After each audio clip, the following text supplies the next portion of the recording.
Yes. Hello. Hello. We Oh, hang on. You're not. Hang on. No, you're not live. Only I am live. Big Beastie, you're not live because you're muted.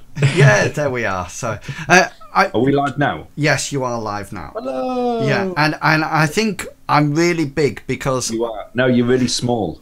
yeah, You're I'm really really small on your cameras, but I'm really big on the stream because I've had to, for some other reason, my camera wouldn't actually work.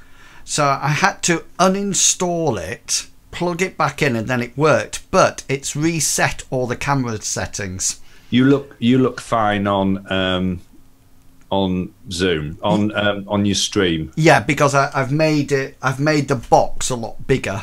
Yeah. You know, so I mean, hello and welcome to this week's adventure in the underground world of Shadowrun. The players are busily trying to complete a search and rescue mission in the year 2076 in a city called Metro, which is subdivided into various sides: north side, south side, west side and east side. North side tends to house the rich and famous. The west side is mainly the accommodation area. East side is entertainment. South side is the up-and-coming area, but mostly to do with gangs and things like that. There is another zone, however, that was actually sealed off some time ago and is now patrolled by the Jasmine. I was going to say Jasmine Claw, but that's No, that's Mithras. One thing that Jasmine Sun. Jasmine's incorrect. Yeah, a security firm. That it is actually rumoured that they actually bombed it in the first place, where there was an outbreak of elf bug and dwarf upset. I forget what it's called. Anyway, the party have been hired by a company, Mr. Johnson, to go and find a mission, an expedition that went underground after the foundations of a new building actually discovered some underground tunnels. The expedition went off and they were then heard there was some mayday calls, and then the radios went silent, and the party have been adventuring down through the drainage systems and to find out what has gone on. And they have got themselves into some really interesting scenarios. But before I bring you up to date with those, I would first allow the players to tell you who they are and who they will be playing in tonight's Shadowrun game. And we start off with Mr. Chuggerwugger. Hi guys, I'm Chugwugger. Tonight, well, actually, every time I play Shadowrun, I play Stanley Lovely, who goes by the name of Studley. He lives at home with his mom when he's not running the shadows. He's trying to get money so that he can pay for her upkeep and her ever-increasing medical expenses. He fulfills the role of the mage. He specialises in combat magic. Although he does also have various utility spells at his disposal.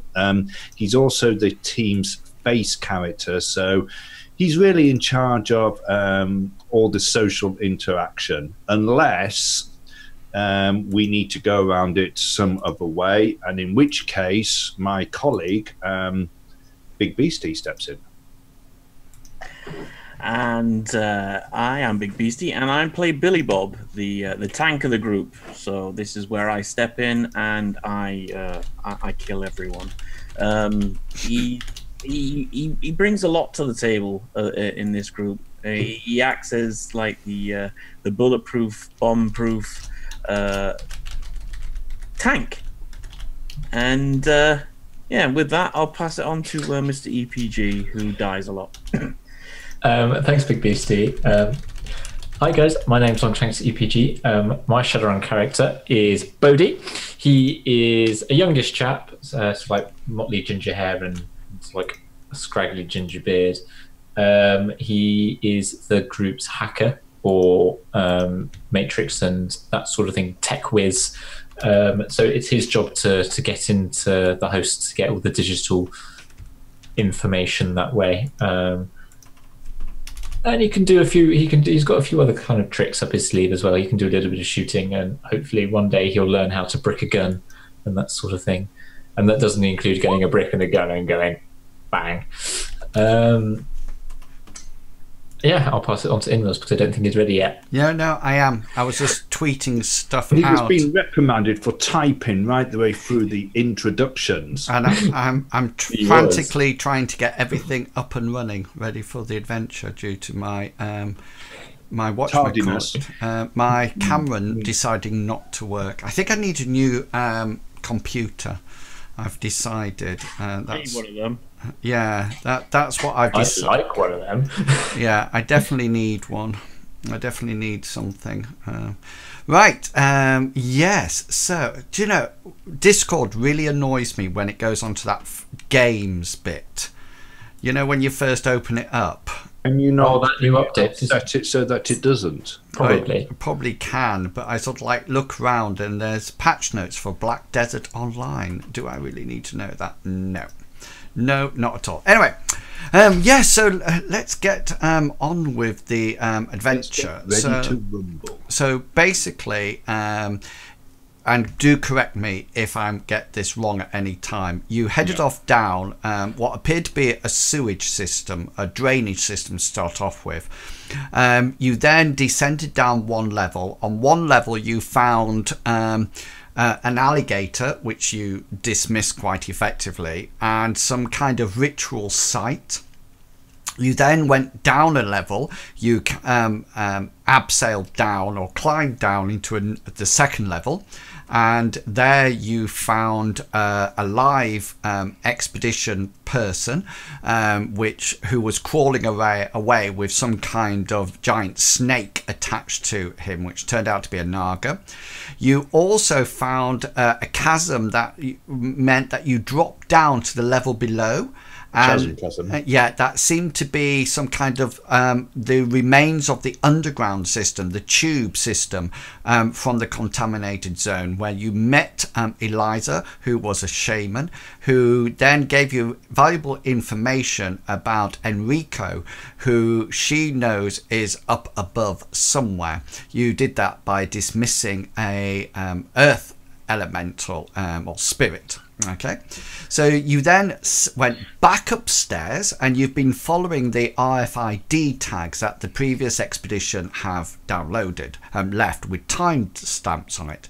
You came to a door that almost looked like an underground Anderson shelter, and you went out the ghouls. Oh yes, sorry. Oh yeah, how could I forget? No, I saw obliterated that from my mind. Yeah, yes. You came across some ghouls, which seemed to be doing something. Did you find out what they were doing? Well, I thought they were doing a bit of illegal body part trading. Okay, cool. Black market arms and legs. Okay, then. So you did that, and you managed to kill them, apart from one, which you took for hostage, that Billy Bob is carrying around with him, tied up over his shoulder. You then came to what appeared to be an Anderson shelter. You went into the first room, which seemed to be a very clinically clean area with a bed, etc. in it. There was a door. There were scorch marks on the wall, I think. And then there was a door. You opened the first door, and there was a small corridor, and Studley, you walked into the corridor and fell down a pit. You managed to make your reaction plus intuition roll, which meant that you managed to grab hold of the edge as you fell down. So luckily you didn't take any damage, and we left it with you hanging onto the edge. The only other thing that you know is that when you look down there appeared to be some kind of a man down there. I think we had determined that he was. It was another one of the expedition. Okay, men, but exactly which one is unsure. Okay, then. So I did some creating in between, because I felt that you were finding it a little bit difficult to figure out who was what and where. So I've done this for you. That's very nice. Yes, sorry. I knew where Studley was. I didn't know where anybody else is. Can you just verify for me that you can only see one bit of it? Yes, I can see one bit in a link tunnel, but that's it. Where Studley is. Yeah. Okay, and I have access to Billy Bob. I don't have access to Studley. Right, that's all right. The other thing that I was going to say to you is that this is just fog of war. So it's not like dynamic lighting. So you can, I was just about to show you, you can do that. Can you see what I mean? If it was dynamic lighting, it would reveal some more. No, well, it wouldn't let you pass through the dynamic lighting. Right, okay. Okay, but it's not that. It's just sort of like fog of war. So, I'm glad you're making use of your time off. Yeah, my pleasure. Now, Studley, you need access to yours. Yeah. You should have access to him now. Yeah, and I just need to put Bodhi on. Billy Bob, do you have access? I do, yeah. I just moved them above. Yeah, cool. So this is the gap. So this is the gap that is actually like the pit. You can see the door before you. This door is currently closed. Yeah, but on the map it's open because they're not separate doors, etc. It's not dynamic lighting. I didn't know where Bodhi or Billy Bob were, so you're not in a particular place. You can move if you so desire. And this door here, assume that is open and sort of like against this wall. Right. You know, so that's it. Okay, so at the end of the thing, Studley, you fell down this thing and hung on to it. Did you say that you discovered who the guy was down the... No, we can tell, I managed to see that it was a expedition member. Okay, yeah. By matching what he was wearing or what he or she was wearing to the previous dude. Okay, then. But apart from that, because I think, if I remember rightly, it was 6 meters down. Yes, it was quite a way. And you found one of the team members already, haven't you? Yes. Yes, he was being eaten by a snake. And who was that one? It was... Oh, it was the paleontologist, wasn't it? It was a woman, wasn't it? No, it was... It was Miao Jong Sung, the paleontologist. Paleontologist, yeah, correct. Is that? Yeah, yeah, and you should have the sign, the list of that up on your. You've got the people there. Yeah, we've got it on our handouts. Yeah. Yeah, cool. So, Billy Bob and Bodhi, would you like to put yourselves where you would have been? And then we can go from there. Just to let you know, if you're watching the stream, you can actually see the full map because it's just fog of war. So if you're a player and you're watching the stream, then by all means have the chat open, but pop it out so you can't see the map. No, I'm not. Yeah. I'm not. Okay then. Cool. So are we taking it from where he literally just fell and grabbed on? Yeah. Sorry, there was one other thing that I just forgotten about. Dog. Well, yeah, you fell down, didn't you? You grabbed hold, and that's where we're going to start off. But we finished off by saying that, Studley, you heard a growl, a deep guttural growl from the door going out the other way. Yeah. Okay, then. So, yeah, that's where we're at. So Studley's currently grabbed hold. Is he holding the ledge at the other side, or no? He's holding the ledge at the side he is now. So what happened was that you stepped out, you started to fall, and somehow you managed to. You didn't propel yourself forward. As you fell, you managed to turn around and grab, as if you were trying to come back the way that you came. So you're actually facing this side. Okay. Yeah. So if Studley wants to, if he wants to try to lift himself up. Okay, so to pull yourself up, you would need to do a lift and carry strength test and have to match your strength. match your weight. Sorry. So, however strong you are, that's what you need to. Does that make sense? Yeah. Yeah. So, so my lift and carry is body plus strength. Yeah, and if you. So I'm on 5 dice. Yeah. And is it for each one? It's 15.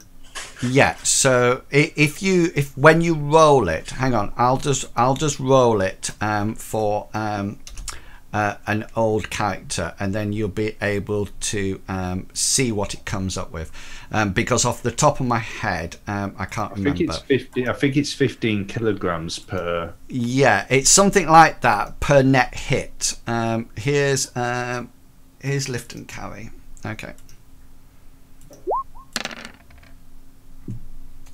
So yeah, so you can lift strength plus your net hits times 15 kilograms. Right. And then yeah, so that's what you would need to roll. So how much do you weigh? I weigh 91 kilograms. 91 kilograms. Really? Wow. I'm a bit portly. You certainly are a bit portly. 91. 91. So if we divide that by 15, that gives us 6. Mm-hmm. So what's your strength? My strength is 2. 2. So you would need a minimum of 4 successes to lift yourself out. And I would be rolling strength plus body. Yes. So I'll be rolling 5 dice and I need 4 successes. Yeah, unless you pre-edge it, of course. Alternatively, somebody like Billy Bob can literally, he can do the same to lift and carry you if need be. So the rest of you, what are you actually doing now? Well, here in the screen, Billy Bob will have... Excuse me, Studley doesn't scream. It sounded like a woman's scream. So Billy Bob's like coming to the aid of this. Okay, where are you putting Dave? The ghoul. He's going to chuck him on the bed. Okay then. So the ghoul's now on the bed. Yeah, and you can come across then to move yourself across, and you can grab hold of Studley. And so if you do a lift and carry check, he's also going to turn around and say, "What you doing down there, you silly goose?" And then use by his yeah, so you get 8 successes. So you sort of like grab hold of his wrists and just physically just lift him up like this and then over. And as he comes up, you notice that he's got a bit of his belly showing, you know, where because he's slightly hanging. Can Billy Bob just pick him up and go? And so you're now on that side of the door. Yeah.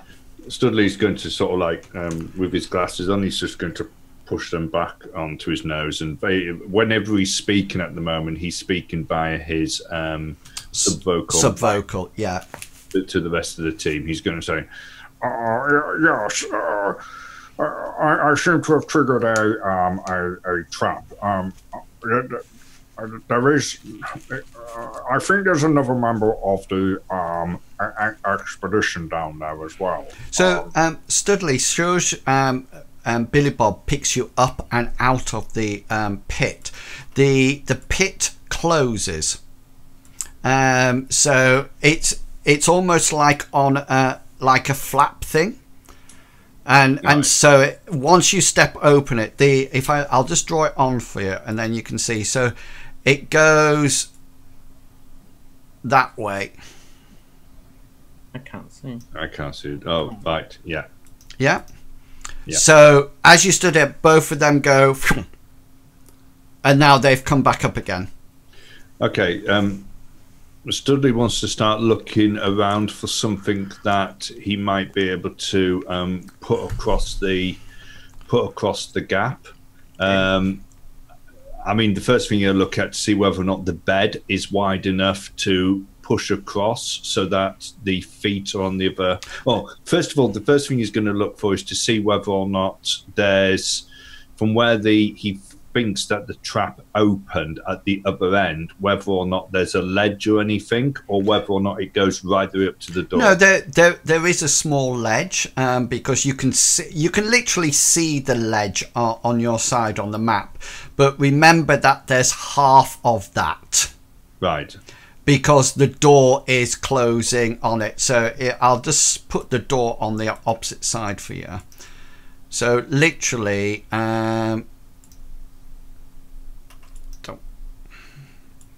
so that's the door. So there is a tiny ledge. Sorry, did that come on ours, or maybe we can't? Oh, that I can see it now. Yeah, right. Okay, so there's a tiny ledge. So thinking that probably the best way would be to put something across it so that it's resting on that ledge. I don't know whether or not everything's to scale, but would pushing the bed across... The bed is actually too wide to go across. You might be able to sort of like somehow fold the mattress across, or something like that. It depends. The door on the opposite side, of course, is shut, and you have no idea whether or not it's actually locked or not. Billy Bob's gonna look round the wall, see if he can find a lever or a button or something that might. Okay, there's make a perception check first. Perception.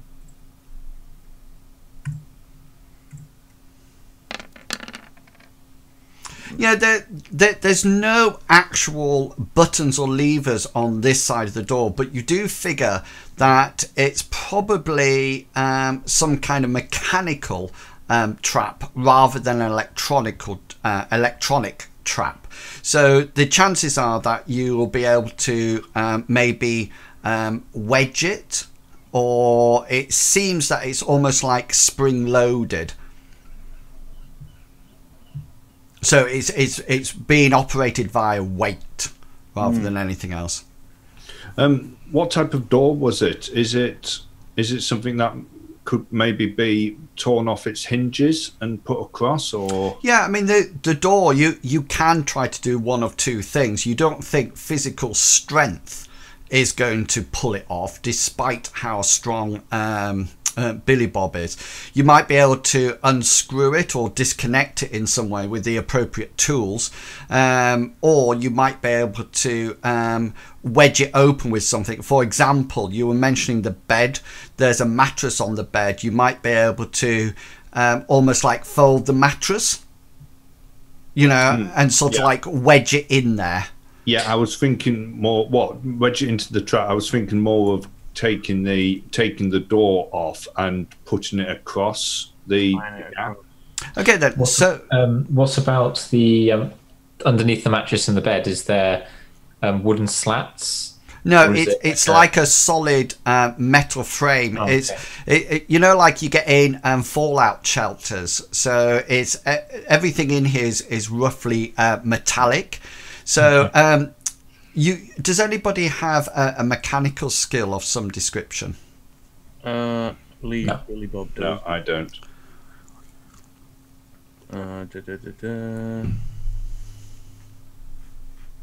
Where is it? Combat, first aid, engineering. What's this one? You won't have it. Oh yeah, well you have an auto mechanic thing, so that might help you. So with one success, okay then. So you don't actually have any tools with you at all. So with the one success, you are going to be able to get it off, and I'm telling you this before you do it. You are going to be able to get it off, but it's going to take quite a bit of hammering and bashing to take it off. But then eventually you will have the door off if you wish. Okay. Just looking across the where the pit is to the other door, is there any handles or anything on the door? Yes, there is a handle on this side of the door, and it looks like one of those bending down ones. It's just like a lever. You know, so you assume that they would be on top. The only other thing that I will say, just to make it fair, is that Billy Bob, if you wish to re-roll that and either use edge on it now, which means you could roll 3 dice, or if you wish to pre-edge it, I will let you roll it again, since you weren't aware of that. This is just an out of character question about one of my spell uses, and the spell is Ice Sheet. Yeah. Now I know that I can cover a certain area in ice. Yeah. What would happen if it was cast in a more of a confined space? For example, if I cast it to go down into the pit. It has an area of effect, doesn't it? It has an area effect, which is the force in meters radius. Is it a manipulation spell? It is a combat. No, it's a manipulation spell. Would you be able to cast it so that you iced the doors shut for the trap door, as opposed to casting it down into the trap? Yeah. Well, my two thoughts, but I don't know how the spell would work. The first one would be to cast it down into spell and just fill it up with ice. Okay, I don't think it works like that. The spell says the spell creates a slippery sheet of ice over the area of effect. Okay. But my second question is it enough to hold a person? Yeah, I think that's the other thing that it states that characters crossing the ice must make an agility plus reaction test, and vehicles must, but that's not actually saying that it's solid, because it would normally go on solid ground.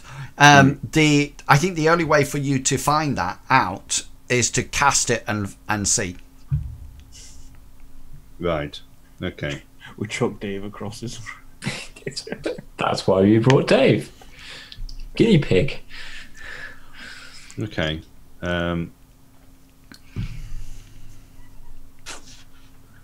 Billy Bob's going to turn around and say, "I could probably get this door off." Yeah, that is going to make a fair bit of noise. I'm interested to know whether or not any of the other members of the away team actually managed to get across, and how they. Who's that dog again? There seems to be a dog at the other side. There is definitely one. Yes, I just heard it indistinctly. What's this? A bath? Yeah, there's a bath, a sink, and that one that looks like an ear loop is a toilet. Okay, what about the bath? If that was, is it sort of molded into the? No, the only thing that you would have to do is rip off the plumbing, because of course it's attached to plumbing, some kind of sewage, your outlet type tank, and there's obviously some kind of fresh water coming into the taps. You don't actually have any tools with you, I don't think, so it would just be a case of hitting it as hard as you can until it dislodged itself, and then push it across. So you probably think doing the door or the bath is probably the two best options, but both of them are going to require a significant amount of noise. Of course, up to now, just for anybody watching the stream, the conversation has been gone over subvocal mics. And so this distance between this ledge and that ledge? Yeah, it's literally about, I think it's about 1 meter. Okay. Yeah, the whole corridor is roughly about 2 meters long. Okay, so is that's jumpable? Oh yes. So Billy Bob could like lie across it. Yes, you. The only issue with that is that there's a very narrow ledge at the opposite side. it's not something that you if you fell, you would do a reaction plus strength check to actually keep hold of it. You know, if the trap opens itself again. Could Bodhi make a matrix perception to see if he can see any trigger plates or anything like that, or trigger wires, or how it sets off, so that we could disarm it that way? Yes, by all means. So two things. The first thing, remember that this is acting like a Faraday's cage. So, but roll your matrix perception. Just thinking, because he's inside the Faraday cage, he should be able to see everything that's inside. But we shall see. I think it's already hasn't Billy Bob already taken into account that it's mechanical rather than electrical. That is totally true, and there's no electronic devices operating the pit at all. However, when you change your perception to the matrix, which you have to imagine that matrix perception is probably like looking on a vast blue landscape that's got this grid on it. So anything that's not running silently, you can see. And yes, now that you're in the Faraday cage, you notice that there's a crackle around you that seems to be some kind of almost like electrical fence type of thing. That doesn't look like a fence. It looks like pulsing some kind of electronics. However, the other thing that you do find really interesting is that further down, probably in the next room, you do notice some RFID tags broadcasting. Okay. Bodhi would like to take a closer look at those RFID tags. So he's going to need to reach out through the matrix. Yeah, no, they're there. They're quite easy to see. They're not running silently at all, and they're broadcasting their information quite clearly. You can see that there are actually 4 members of the team. It's their sort of like their life detectors, their badges, their ID badges that are giving out. You can see 4 beyond the door, and you can see 1 down the pit as well. They're all giving out. And just so you know, I don't know, have you got your exploration team information open? We'll do in a second. Just so I can tell you who you can see. Where's it gone? So the paleontologist you've already found. Okay. Quite ironically, the RFID tag that is down below is actually the human specialist, Li Ki Tong. Okay, and then you can see that the other 4 is the human project manager, the female physician, and the orc. Okay, those are there, and then the female specialist Qing Fei Qi Fen. So the only one that you can't see, Sun Tu Wei, is Sun Tu Wei. Yeah, that's the only one that you can't see at the moment. Right. Okay. You mentioned that the RFID tags were broadcasting their health information. Are they alive? No. Okay. No. Okay. Negative. So yeah, Bodhi will, over subvocal mics, as he's discovering this, he'll tell the party. So he says, I can see 4 of the RFID tags for 4 of the party next door, but they're all flat lines. Right. So there's right. Yes. But I can't see any matrix tracks.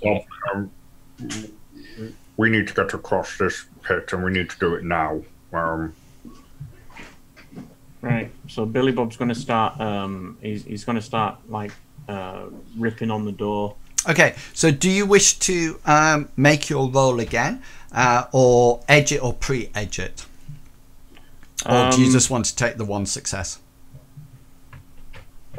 You have 3 successes, 3 dice that were not successes. So if you want to edge it, you can roll 3 dice and get the successes. If you want to pre-edge it, then you'll roll all 4 dice again, and then it'll explode 6s, won't it?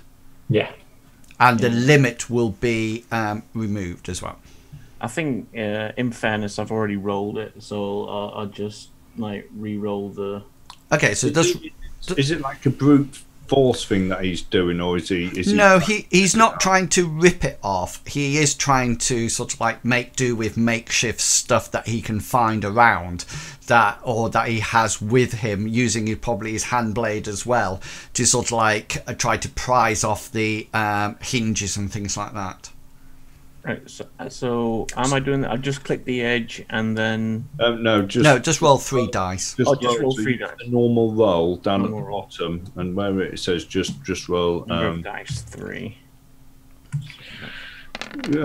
Studley's going to turn to Bodhi and say, I don't suppose you have a electronics kit, do you? Not with me, no, unfortunately. I've just got 1 success. Yeah, so that's 2 successes altogether. So it's about a good 5-10 minutes that Billy Bob sort of like works at this door, and eventually, with almost like a huge sigh of relief and grunt, he actually manages to pull off the final hinge. They are quite sturdy doors, but you do notice, Billy Bob, that they're not. This door doesn't look like it was meant to be in this gap. It's almost as if it's been put in here. You think that the original unit would not have had these doors in. Right. It's probably like a series of pods that would have been like a shelter that would be allowed to put together. So probably the doors and the corridor in between, you think is probably been added.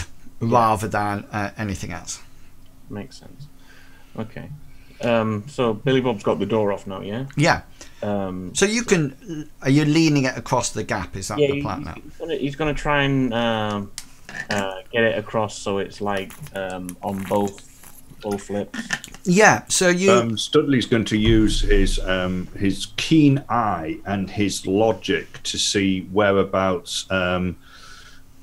Billy Bob should stand with the door and his foot stopping it sliding away, and then pushing it over so that it actually lands on the edge. Yeah, so Billy Bob can almost like use his leverage to actually get the door lying across the gap, and it is resting quite precariously on the other ledge. And Billy Bob, you probably figure that in order for safety reasons, there's some of the doors still sort of like jutting out into the room.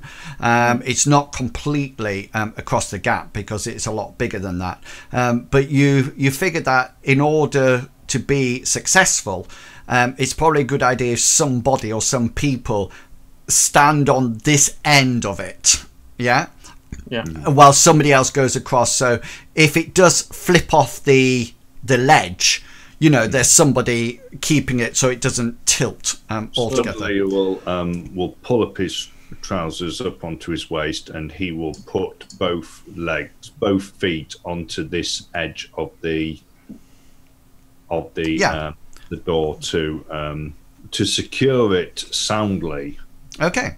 To ground it. Yeah. And because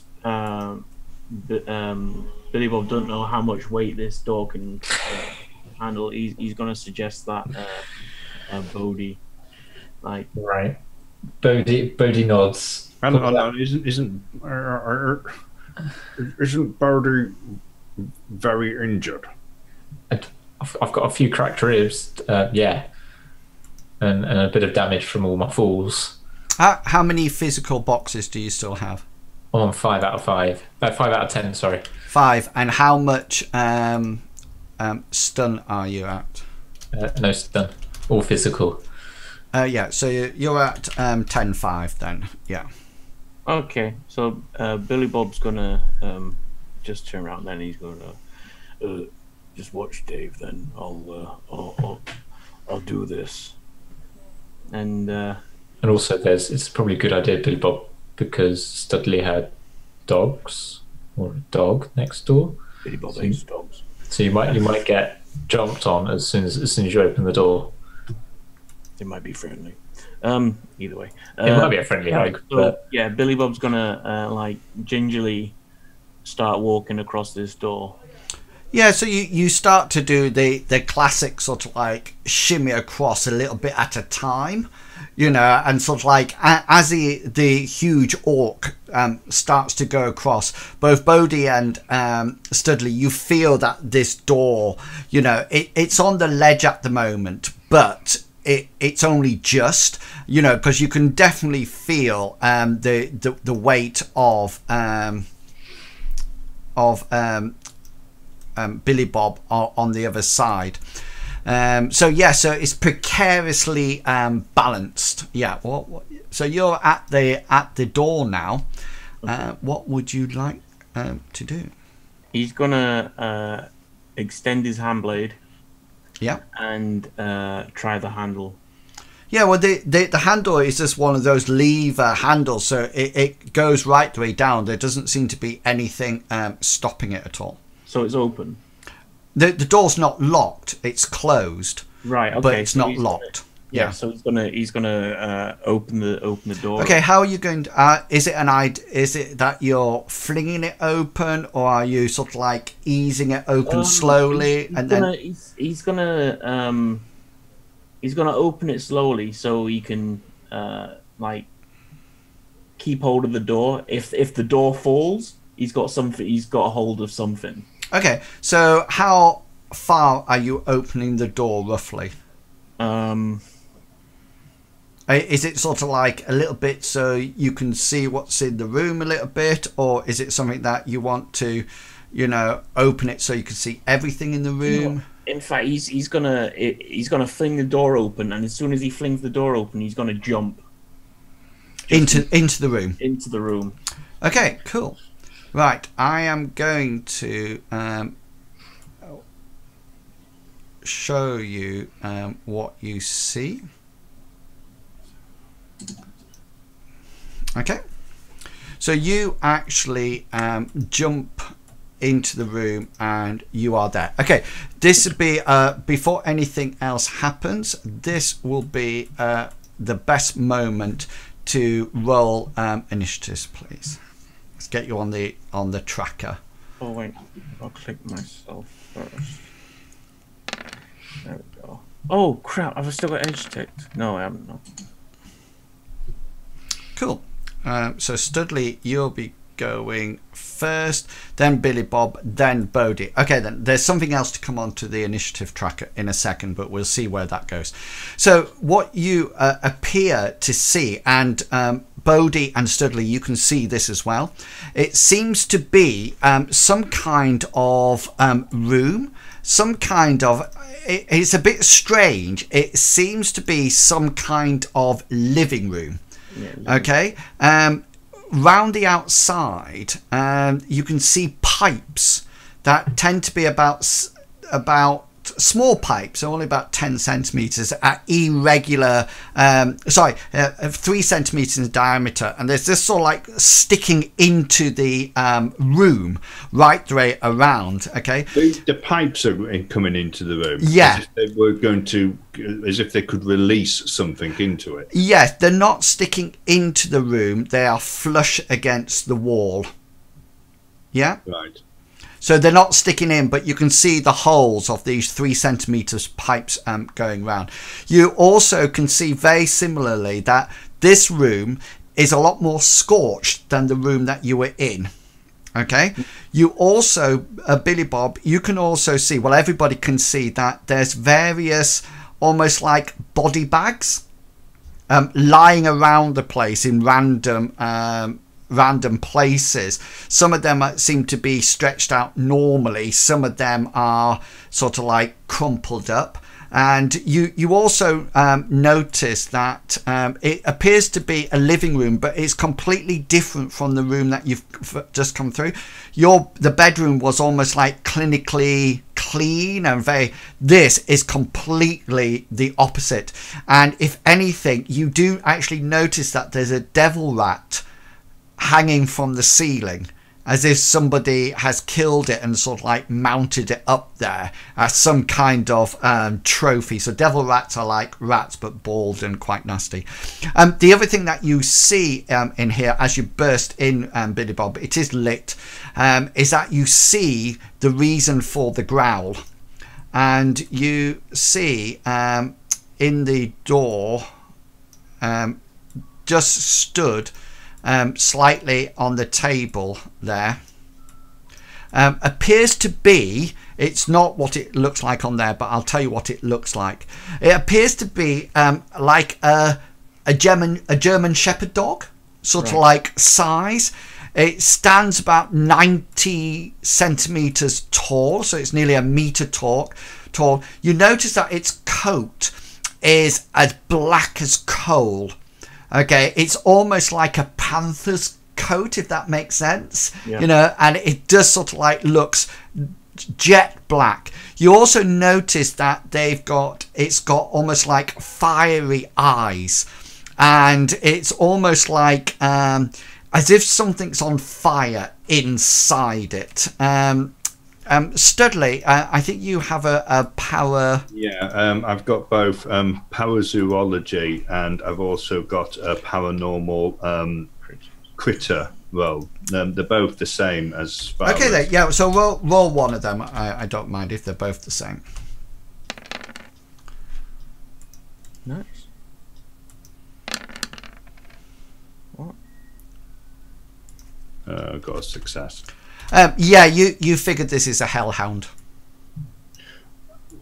and it's just coming onto the board now. Okay, first things that you all need to do for me, please, gentlemen, is could you please make let me just check the roll here.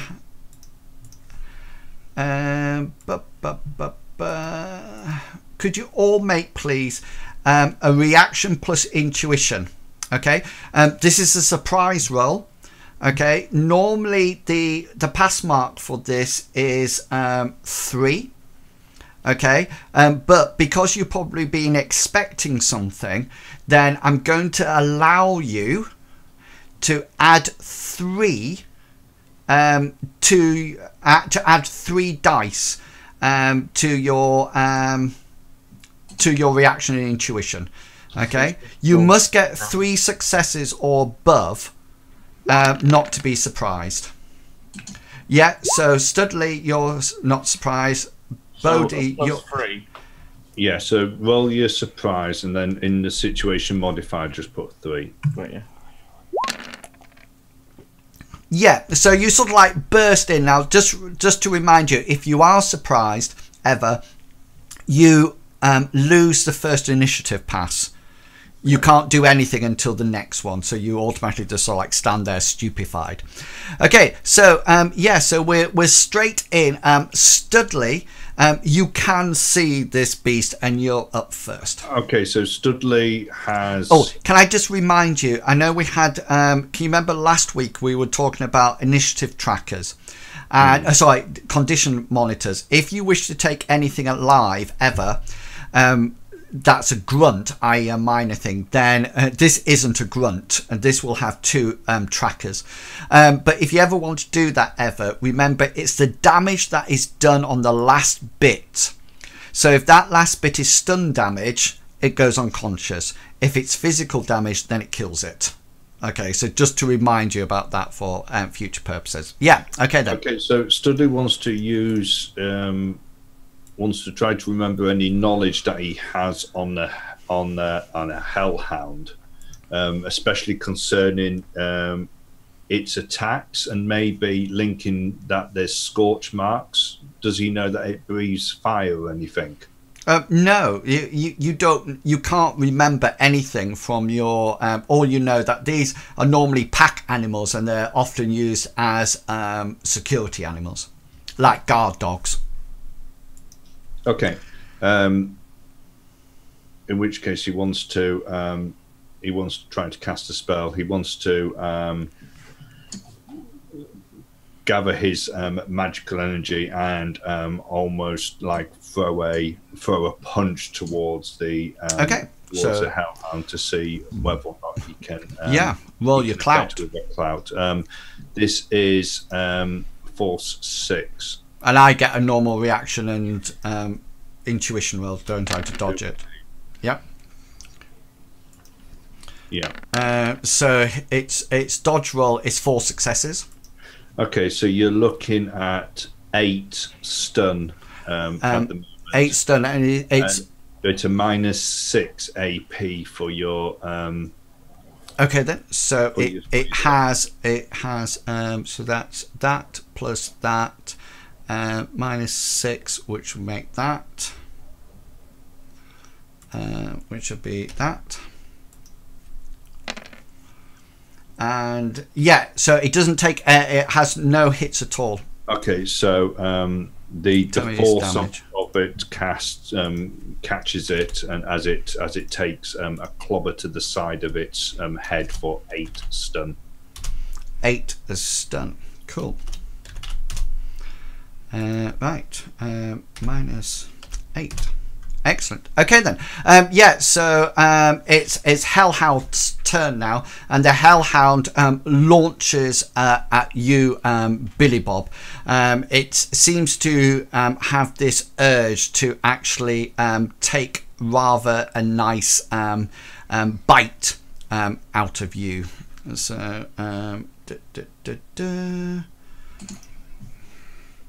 So you need to roll your reaction and intuition to start off with. Dodge. Yes, sorry, you dodge. Yeah. 2 successes.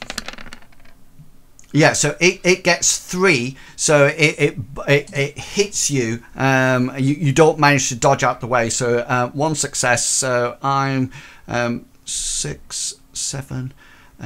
Yeah, so I'm coming. Hang on, yeah, 8 plus my 1 success. Okay, yeah, do your soaker. You've got -1 as for your AP. This is coming in as 9p at the moment. So roll your armor -1. Yeah.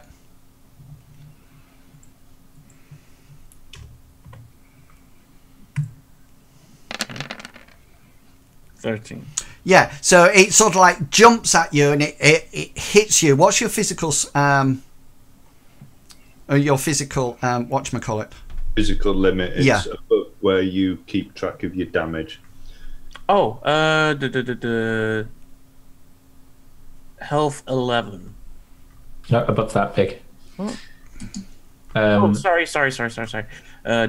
Physical 10. 10, yeah. So you're over its 9 initial 9 thing. So you're not knocked back, but it sort of like bounces into you, and it tries to take a chunk out of your shoulder, but your armor stops it.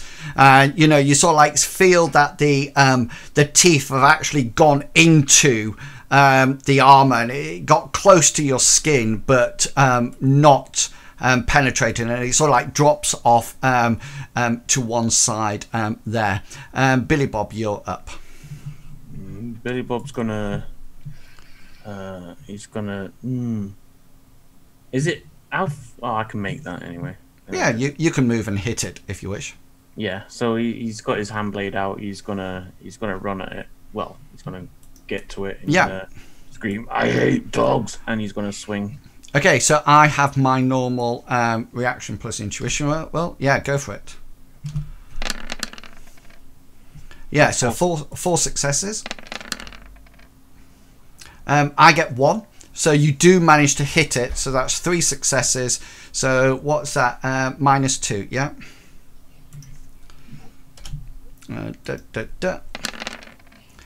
I get 3 successes. So that's 7 physical, I think.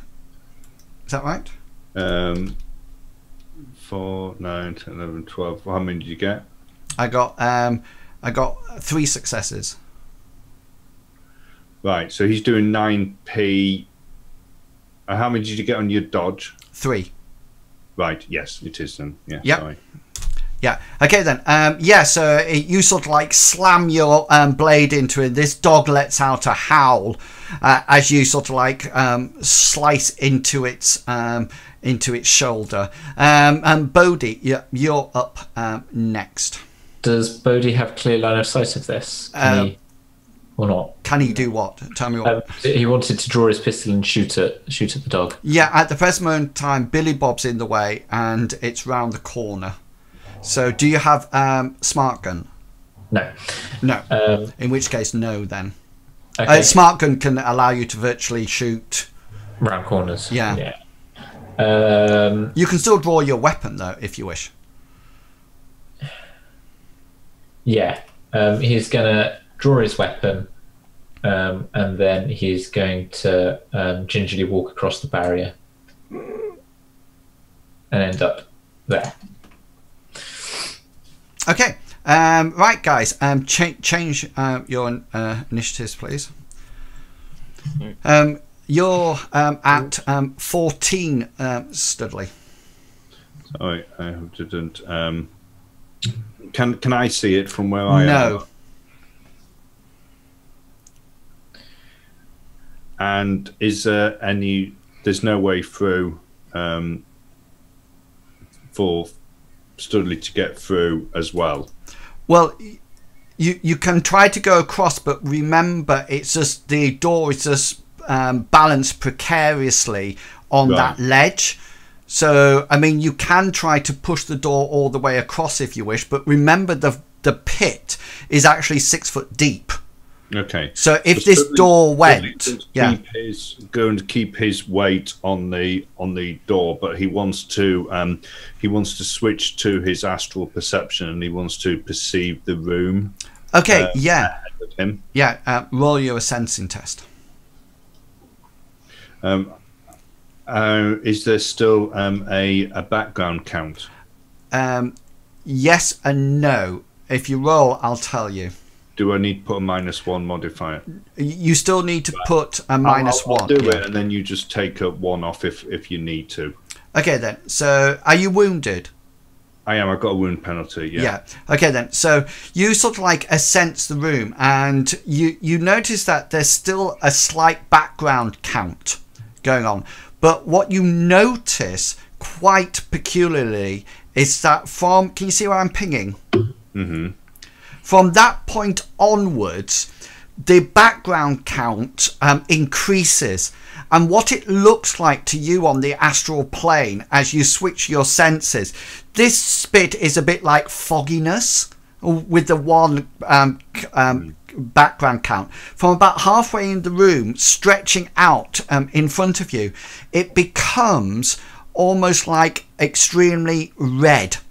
And you notice on the walls that it seems to be blood seems to be dripping on the astral, and as they drop, it almost like there seems to be some kind of vortex that is almost like sucking it in to the room behind that door. Okay, where the scorch marks are are they radiating any magic? Does it look like those have been caused by magic? Yeah, well, so the first thing you did on your pass is that you sensed it, and that's what you've seen. So you can pick it up on the next pass. Okay, me to go next. Yeah, so I've got 9, 7. Yeah, okay then. So Billy Bob, can you roll your dodge? I've reduced the dice for the wound penalty, so don't worry.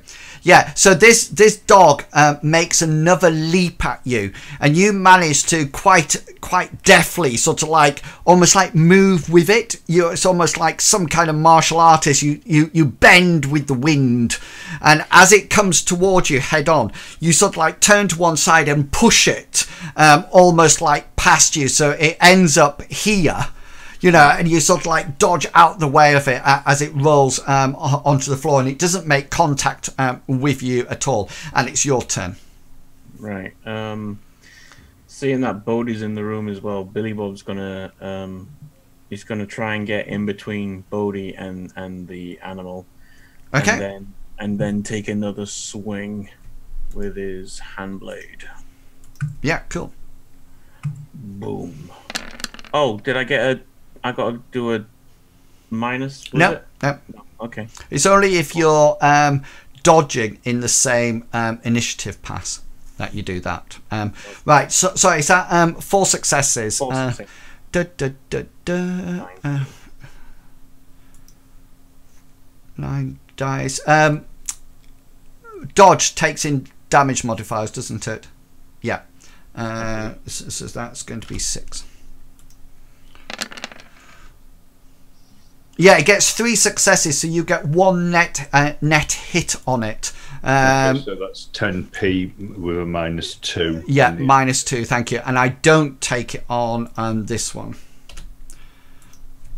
And it rolls 3 successes. So 7 physical.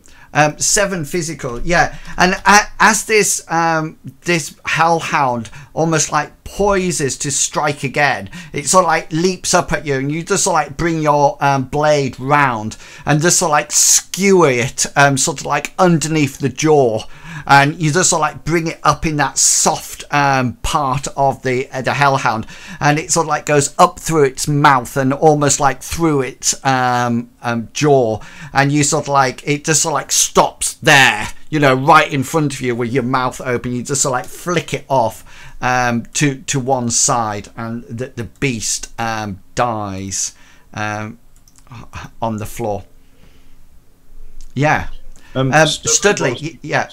To sort of like home in on this room and the magical. Yeah, there seems to be no magic coming from the pipes. Right. Roll a memory check for me, please. Can Billy Bob go up to and pull the rest of the door across? Yeah, that's absolutely fine. So the door. Yeah, so you figured that these are probably like fresh air vents. Right. I was looking more where the scorch marks were to see whether or not those had actually been caused by magic. You don't. They're not emitting astral energy. So it was either happened more time ago, and it's correct. There is something else, however. When you spend that extra round, sort of like just looking more carefully, that there is something in the middle of the room. You didn't notice it before, but now that the hellhound appears to be dead, you notice that there's some kind of glow of magic in the middle of the room. Could it be an item? Make a magical theory test. I don't have it. Okay, then roll your sensing test with -2 to the roll.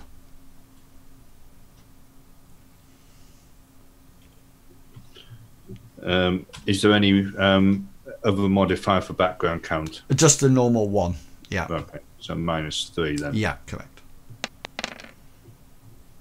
1 success. Yeah. You think it's a spell? You've seen it in a similar way. You know, when you put a spell into your focus, it sort of like radiates as if it's got a spell in it. Well, if it's not radiating, you know it's empty. It's a bit like that. There's definitely something as if there's a spell locked there, you know. The rest of you, just to sort of like bring you up to date, Studley, you can move across now because the door is completely secure. So you can see that there's these dog wag body bags around about the place, and Bodhi, you recognize, you click into the matrix and you can see that each of these body bags actually contains an RFID tag. The other thing that you can see, at the other end of the chamber, there's a door. Okay, it's very similar to the door that you came through, apart from above the door there's a letter-sized plate is attached. It looks like, almost like, it's blank at the moment, but it almost like looks as if it could have like 2 or 3 digits on it. It's like a bit like a calculator readout. So it's blank at the moment, but you can see that it's probably going to have numbers on it of some description. You also notice that next to the door there's a rather large round red button. When I say large, I don't mean massive. It's about the size of a hand. Other things that you can see in here, it's obviously some kind of living room, office and kitchen. There's a table that seats roughly about 4. There's an office desk, and that seems to have a whole load of what appears to be paper on it, or but the paper looks quite it almost looks like old-fashioned parchment that you remember from the vids, that the old-fashioned vids. And you also notice that they seem to be in disarray. They're not all carefully lined up or anything like that. The magical effect that's in the center of the room, yeah, does it look like it's being fed from the darker? No, it looks like it's completely separate from the background account. The background count is there, and that's all like very red and blood and quite unnerving. Studley, you're not happy about that. This looks like a normal spell. It doesn't look like it's feeding the background or it's being affected by the background at all. Is it like a barrier spell then? No, it's just as if there was an object and a spell's it's containing a spell. Right. Bodhi wants to have a look at the RFID tags to see, because he knows that who have died. He just wants to see which ones are which, and then he's going to start collecting the RFID tags so that we can take them back to the. Okay, brilliant. So you go up to the first body bag and sort of like unzip it to get at the RFID tag, and inside there seems to be a body, or should I say what's actually left of a body. Could you roll your composure test for me, please?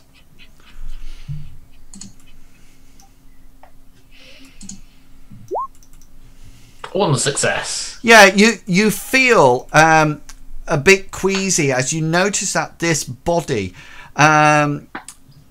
looks like it's been burnt, and you also notice that it probably had its throat cut before it was burnt, and you sort of like look at it and you sort of like gingerly reach in for the RFID tag, which is probably the only piece of metal on the body, and there seems to be it seems to have its clothes on in various burnt states, but its skin is all blackened and its hair's gone and everything.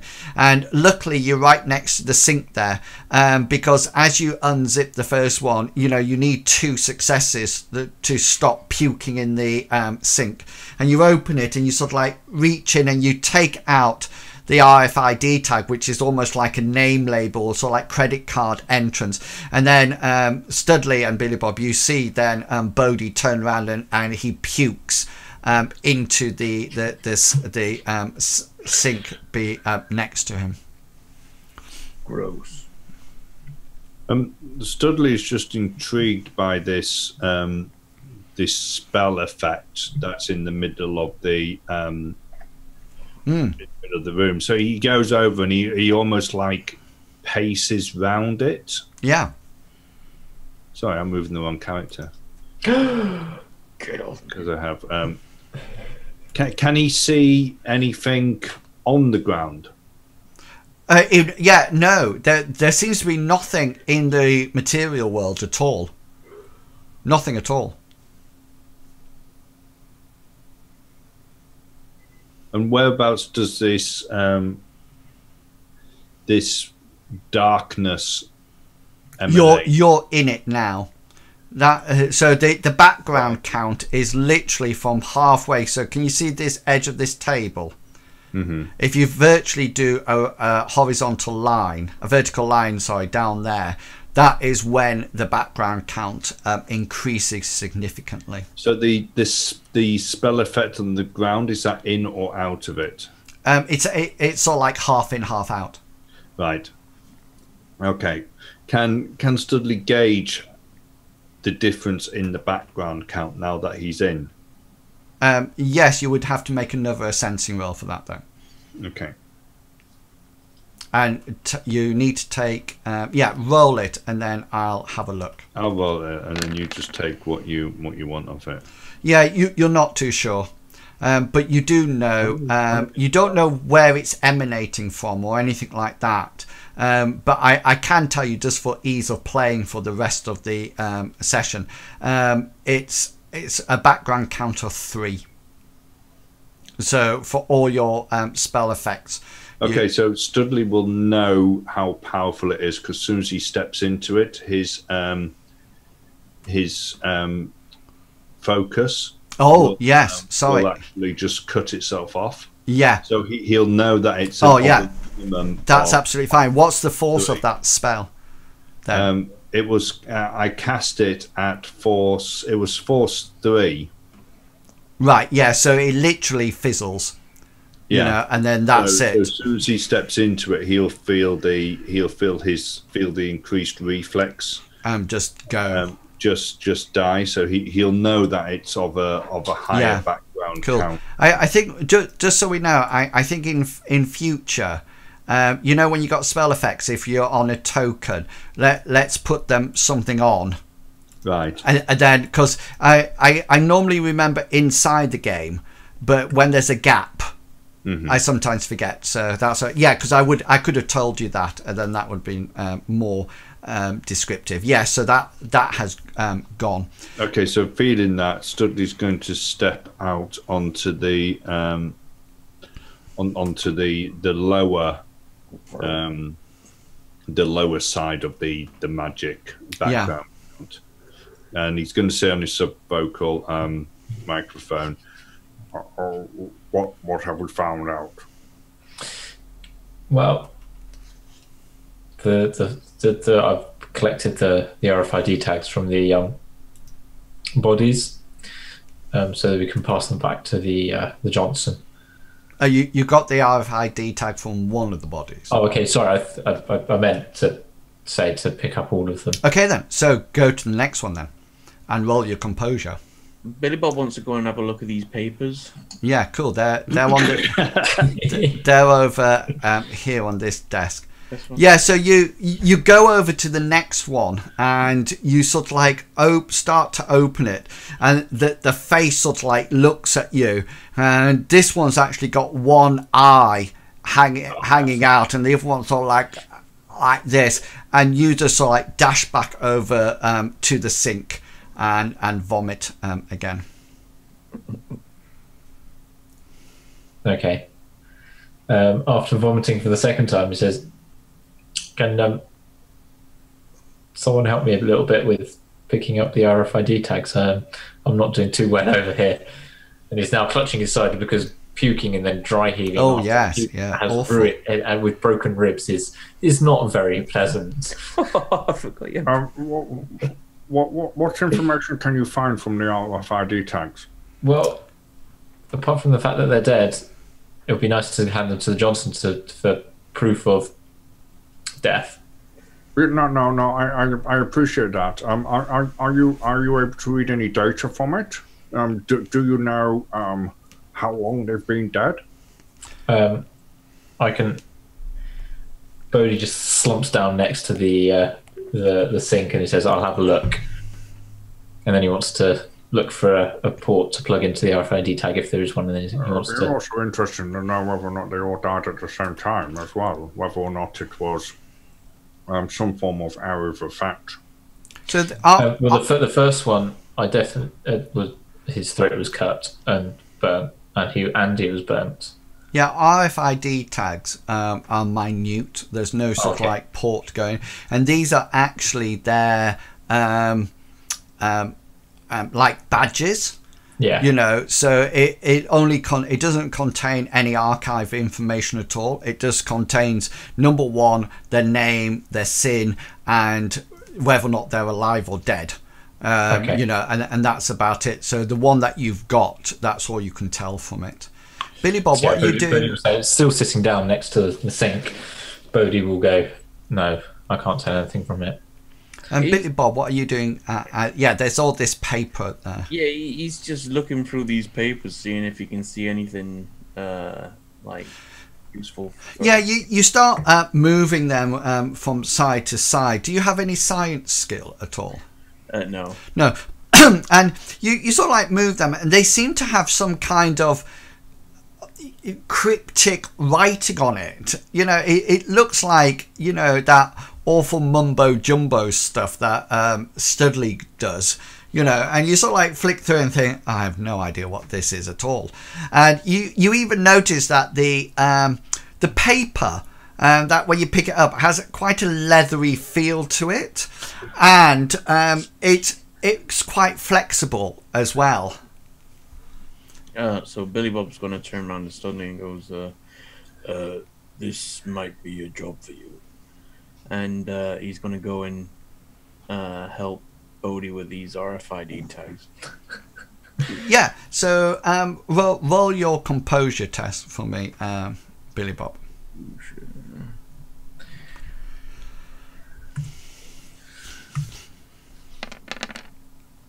Oh my god, his composure's worse than yeah.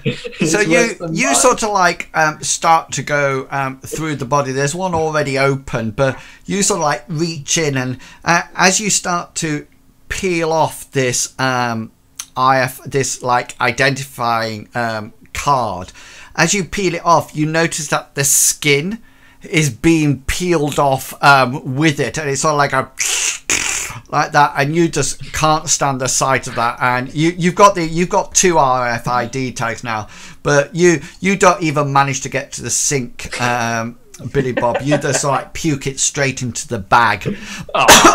Billy Bob onto the other one. I mean, it's lucky that you didn't turn around and just, you know, I don't think Billy Bob would bother about puking anyway. He would just do it. Yesterday, what is it that you're on tonight? Picking up one of these, it's obviously not electronic paper. No, it's certainly not at all. Okay. Can he understand what's written on it? And secondly, can he try to put them in some type of order? Okay. First of all, make a logic plus intuition test for me. Logic plus intuition.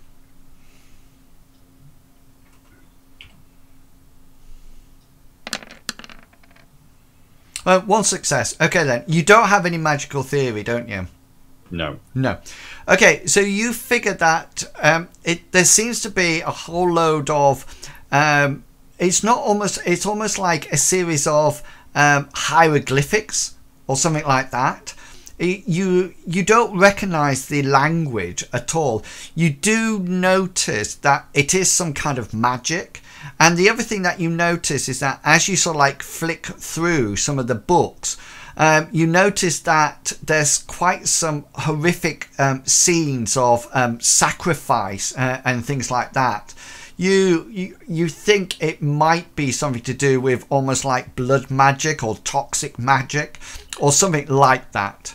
Is there anything that matches what we've seen with the people in the body bags? Is there anything that... That's what you can tell from your roll, your 1 success. Okay. Are these books, or are they bits of parchment? They're bits of parchment, and they're very irregular as well. Okay. They're not sort of like all rectangular. Okay, so Studley wants to try to gather as many as he can. Yeah. Okay then. Whereabouts are you putting these? Well, depending on how many there is. Well, I would say, hang on, because it's written down. Yeah, it looks like that the whole desk is sort of like covered in them. We're in 2 or 3 layers, so there's going to be quite a substantial amount. Billy Bob's gonna offer his day sack up. Right, so I mean, Studley's going to gather as many as he can. If there's nothing to sort of like keep them in on the desk.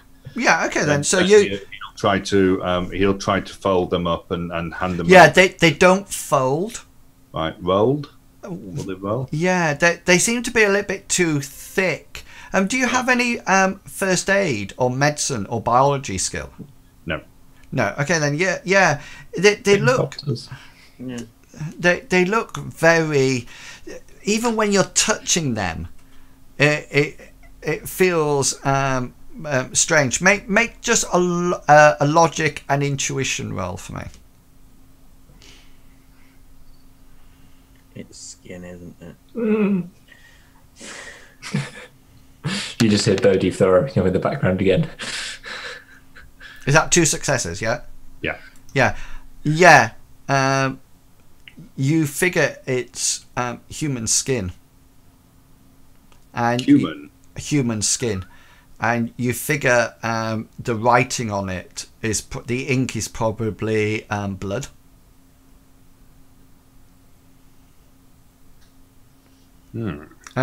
Billy Bob and obviously you shared this, so Billy Bob and Studley make composure tests for me, please.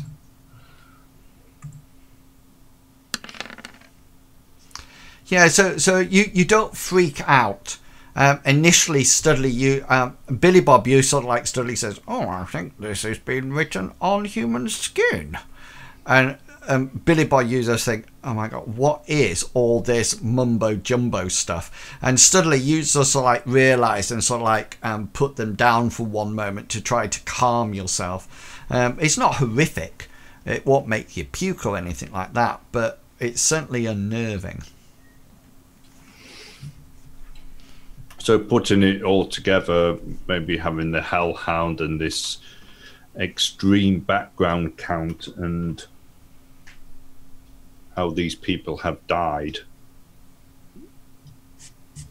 There's probably some type of maybe ritual.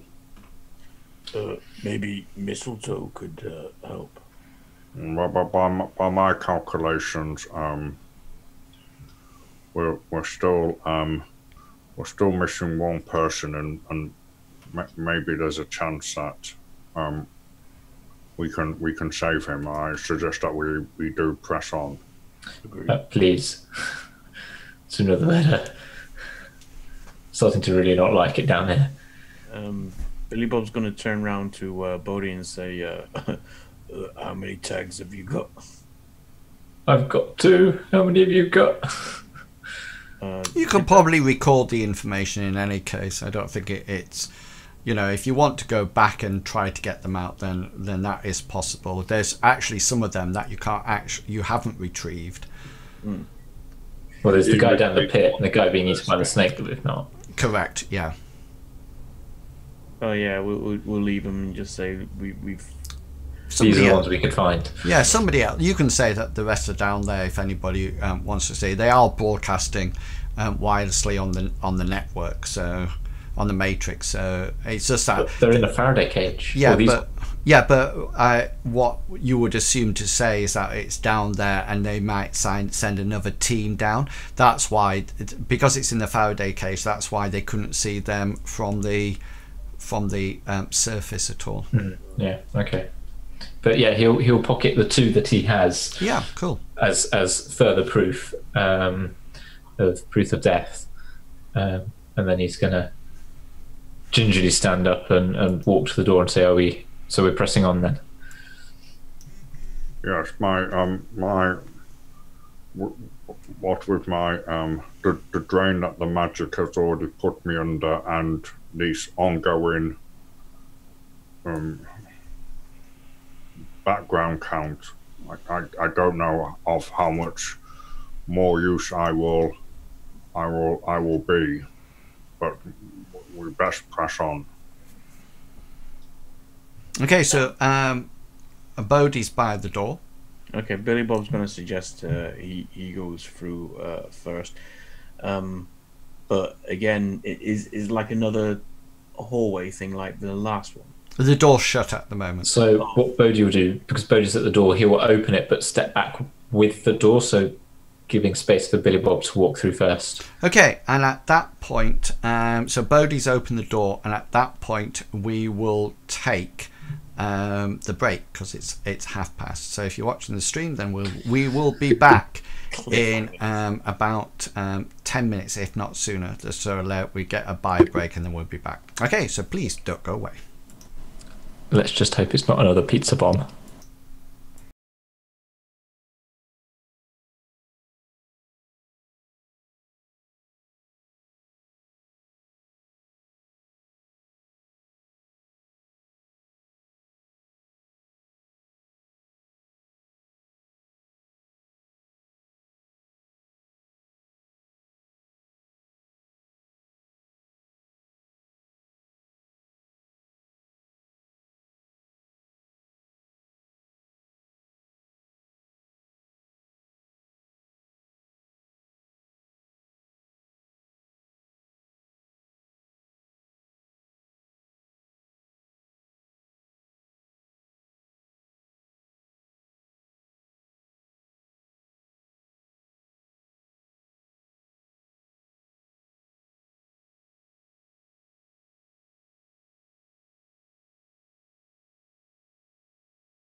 Oh, yeah, that's a good idea.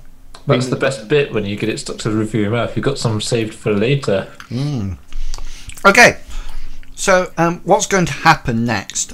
For people just joining us, the party are in a second room, and they've killed what appeared to be some kind of hellhound. There's a background count for magic for 3 points here, and Studley beforehand has noticed that there's something in the middle of the room. Bodhi goes across and opens the door. Right, at this point, gentlemen, what's going to happen is as follows. We're going to do something, and it will require the rest of you not to listen to anybody else's actions. Okay, I'm going to talk to you one at a time with your headphones on, and then at the end you'll all put your headphones back on again, and I'll relate the whole scene. Does that make sense to everyone? Okay. Okay, so to start off with, please keep an eye on the video. So Bodhi, you will be first with your headphones on. Billy Bob and Studley, you won't have your headphones on. When I do this, Billy Bob, the first time I do it, Billy Bob, it's your turn to put your headphones on. And then Studley, when I do this the second time, it's your turn. And then when I do it third time, you can all come back together and I'll tell you what happens. Okay? Yeah. Okay, so Billy Bob and Studley, take your headphones off. No listening in, no watching to the chat. Bodhi. 1 second, because I can hear you through these. I'm turning you down. Okay. Okay. Okay. So, Bodhi, you're up first. So, this is what happens, and I'm going to give you a description. Then I'm going to start counting down. Okay, just so you know. Do not wait for me to finish counting down. Tell me what you're doing as I'm counting down. Okay. So you open the door, and the following things happen.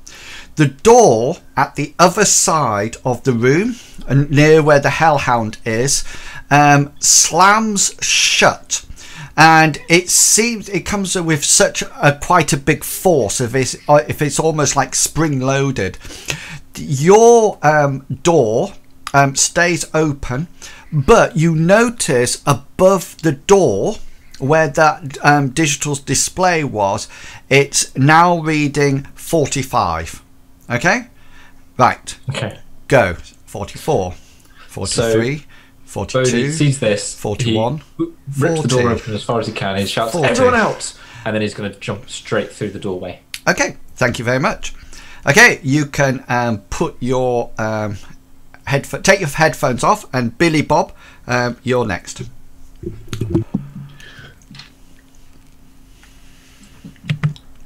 Okay, can you hear me, Billy Bob?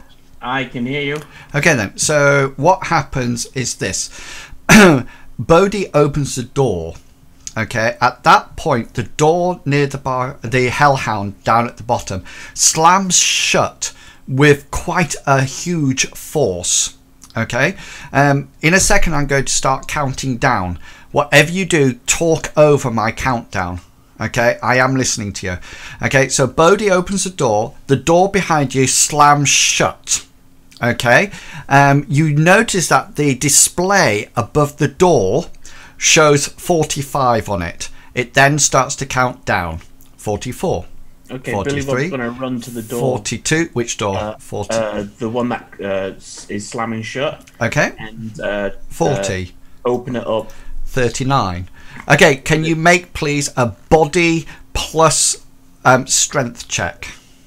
Body plus strength. Is that? Oh, so that's just a carry and lift. Yeah. Sorry. Okay. Yeah. You need 4 successes. Yeah, so you grab that door and you yank it open, okay, and that'll be, you actually need quite a bit of time to open that door because of how it's done. So that will be your action finished. Right. Okay, so Studley needs to put his things on. Studley, yeah, Studley. Okay then, Studley. Okay then. So what happens is that I'm going to, in a second, I'm going to start counting down from a number. Please talk over my countdown. Okay, don't wait for me to count down and then tell me what you're going to do. Just tell me what you're going to do as I'm counting down. Okay, so Bodhi opens the door. Okay, the door at the back, that where the hellhound is, suddenly flies shut with with quite a force. Above the door where that panel is, you suddenly glance up at it and you notice that it's saying the digits 45. Okay, that's the one in front of us. Yeah, 44, 43, 42, 41. What's on the other side of the door? 40. You can't tell it. The door opens towards you.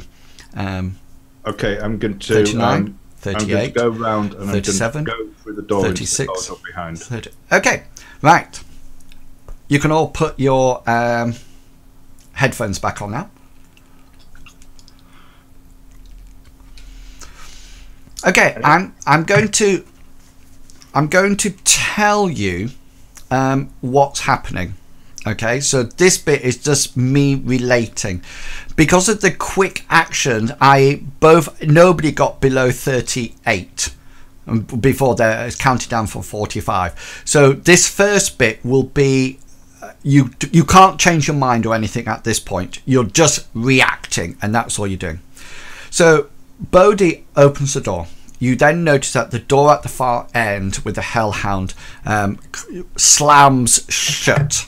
Okay, you notice above the doorway it says 44, 45, 44, and it starts to count down.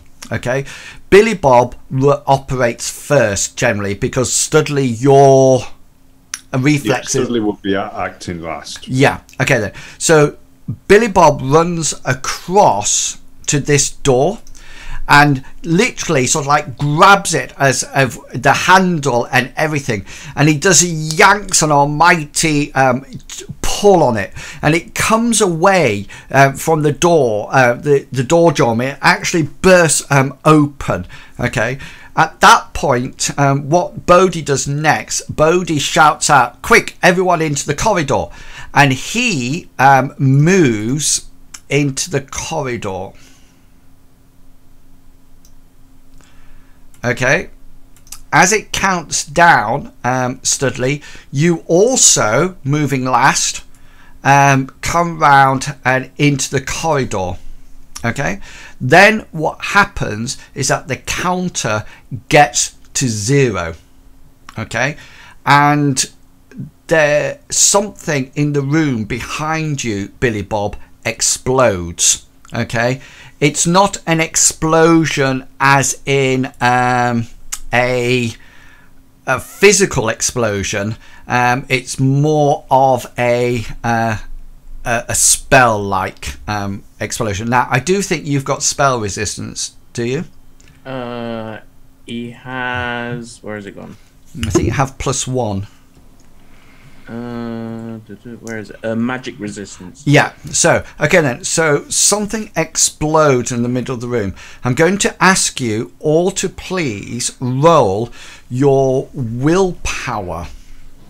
Okay. There is no other. Hang on. Just let me check one thing.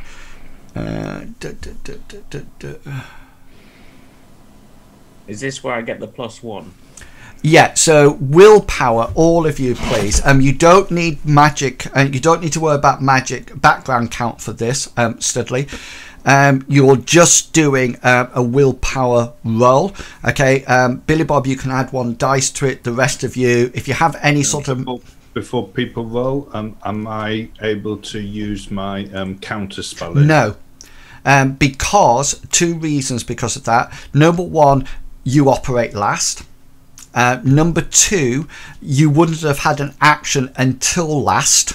And number 3, you wouldn't know anything's happening as you go out. It's not as if you've seen somebody cast a spell or anything like that. So just roll your... well, actually, I will allow you to use it on you, because that's probably quite reactive.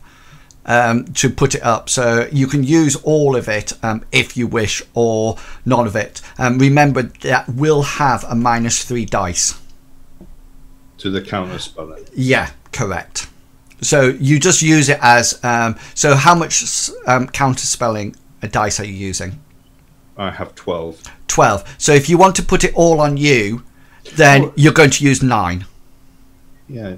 Does it have an attribute tied to it, counterspelling? No, it's just an additional dice. So it's just 6 dice then. It doesn't have, because I have here counterspelling that has the attribute of magic tied to it. So I have counterspelling. Right, hang on then, guys. We'll just look. I just need to look this up.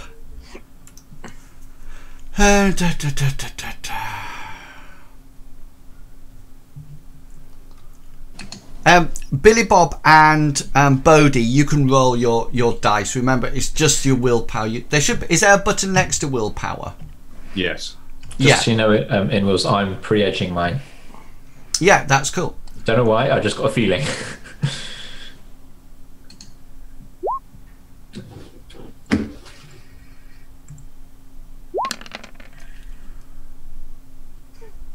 Yeah. So the reason your score, your counterspelling has a attribute attached to it is because counterspelling is used for 2 things. Number 1, counterspelling spells, and in which case it's just the dice, and it's also used for dispelling, and in which case you then roll counterspelling plus magic. Right. And that's against the force of the spell and the counterspell thing. Okay, so I'm just rolling an extra 6 dice. Yeah, I need to take an extra 3 dice because I need to take into account the background count for it. Yeah, so however many dice you're going to roll, decide about that and then take off 3 and roll that plus your willpower.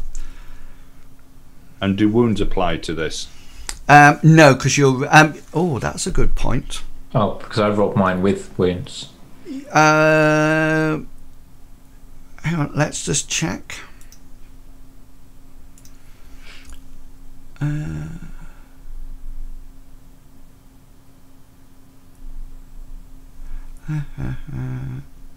So I know what the spell is, so I can just look it up on that. I would have said it probably would. Yes, it does. So wounds apply. Okay then. So all of a sudden, Should I re-roll mine then? Because I don't think you don't have any wound penalties on. Billy. yours is fine. well, yeah, I don't anyway. Yours is fine. Right. Okay then. So this is coming off in the following order. So all of a sudden this thing explodes in the middle. I'm just going to look at your spells, Studley, for just 1 second. So I'm just coming into your sheet. Okay, you figure that this is the equivalent of your Powerball spell, and you figure it's like a stun ball spell that's going on. Okay, so Studley and Bodhi, you're going to take half the amount of damage because you're in the corridor, but it will still blast out that far, but you do have some form of protection. Billy Bob, you're just going to take the full blow of it as it hits your back. So this is how much damage you take. So you've resisted it already with your willpower tests. So Billy Bob, you will take 7 boxes of stun. Okay, that's how much you will take. And sorry, Billy Bob, you take 8 boxes of stun because I got your roll wrong. Bodhi, you're taking half the force of the spell, but then you're going to take 1 box off it. So Billy Bob takes 8 boxes of stun. Bodhi, you take 3 boxes of stun. Let me know if it's knocked you out. Nope. And you would take 4 boxes of stun, Studley, but your willpower and counter spell actually prevents it from blowing up. The other thing is, just to let you know, Studley, if you do counter spell, you take a -5 to your initiative roll as well. so that would knock it down even further. So that's why you didn't have time to sort of like cast it on everyone. Yeah, and so this, once you open the door, it starts to count down, and everybody does that way, and also goes, and this sort of like ripple of magic comes out, stunning your senses, almost like inside your head. So all of a sudden you're sort of like, it's as if somebody's come across with a huge baseball bat and has bashed you on the back of the head. Inwills, is this affected by physical limits? No, because it's a stun spell. Okay, that's right. I just didn't know if the force of the spell would have had any effect and that sort of thing. Well, hopefully your physical limit should be above 4 in any case. It's not. All right. No. Yeah. It was literally. It just sent out the stun wave, left, right, and centre. You also notice that the body of the Hellhound gets flung over. And you notice the people in the bags sort of like go all to one side. Okay. Yeah. What would you like to do? Switching perception is the thing in the middle of the room anymore? Making a sensing check and you're -3 because you're in the background count.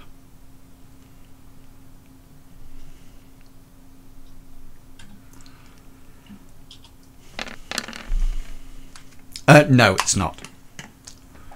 Okay. So Bodhi's standing there going... Sorry, the door in front of you is shut. It looks very similar to the other doors. So Bodhi's standing there, sort of like rubbing his eyes and trying to like forcibly pop his ears because he feels like he's just been, Cool. hit with Yeah. his stun thing. So he's kind of like going, reeling a little bit, going.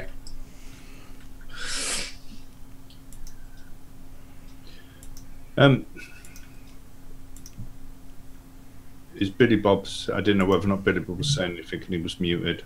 Oh no. Billy Bob's gonna look round in a really groggy voice. He's gonna be, everyone okay? It seems like you might have, or at least Bodhi might have triggered something by opening the door.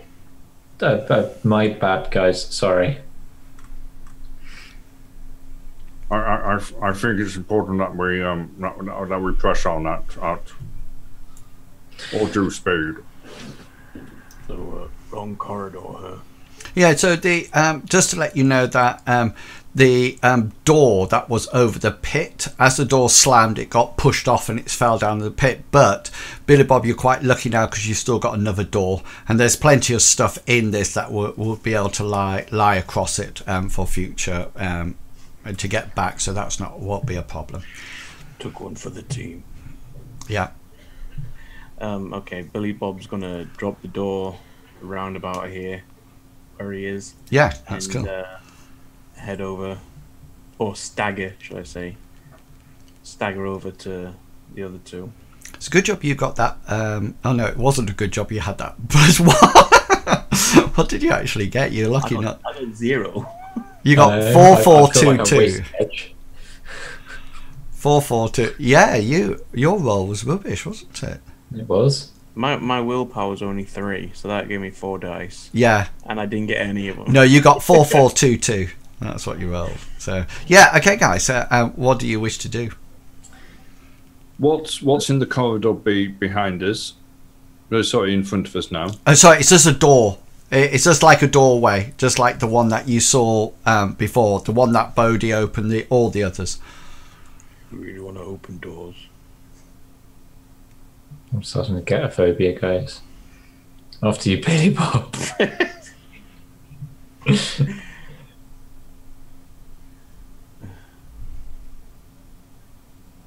No, Studley will open it.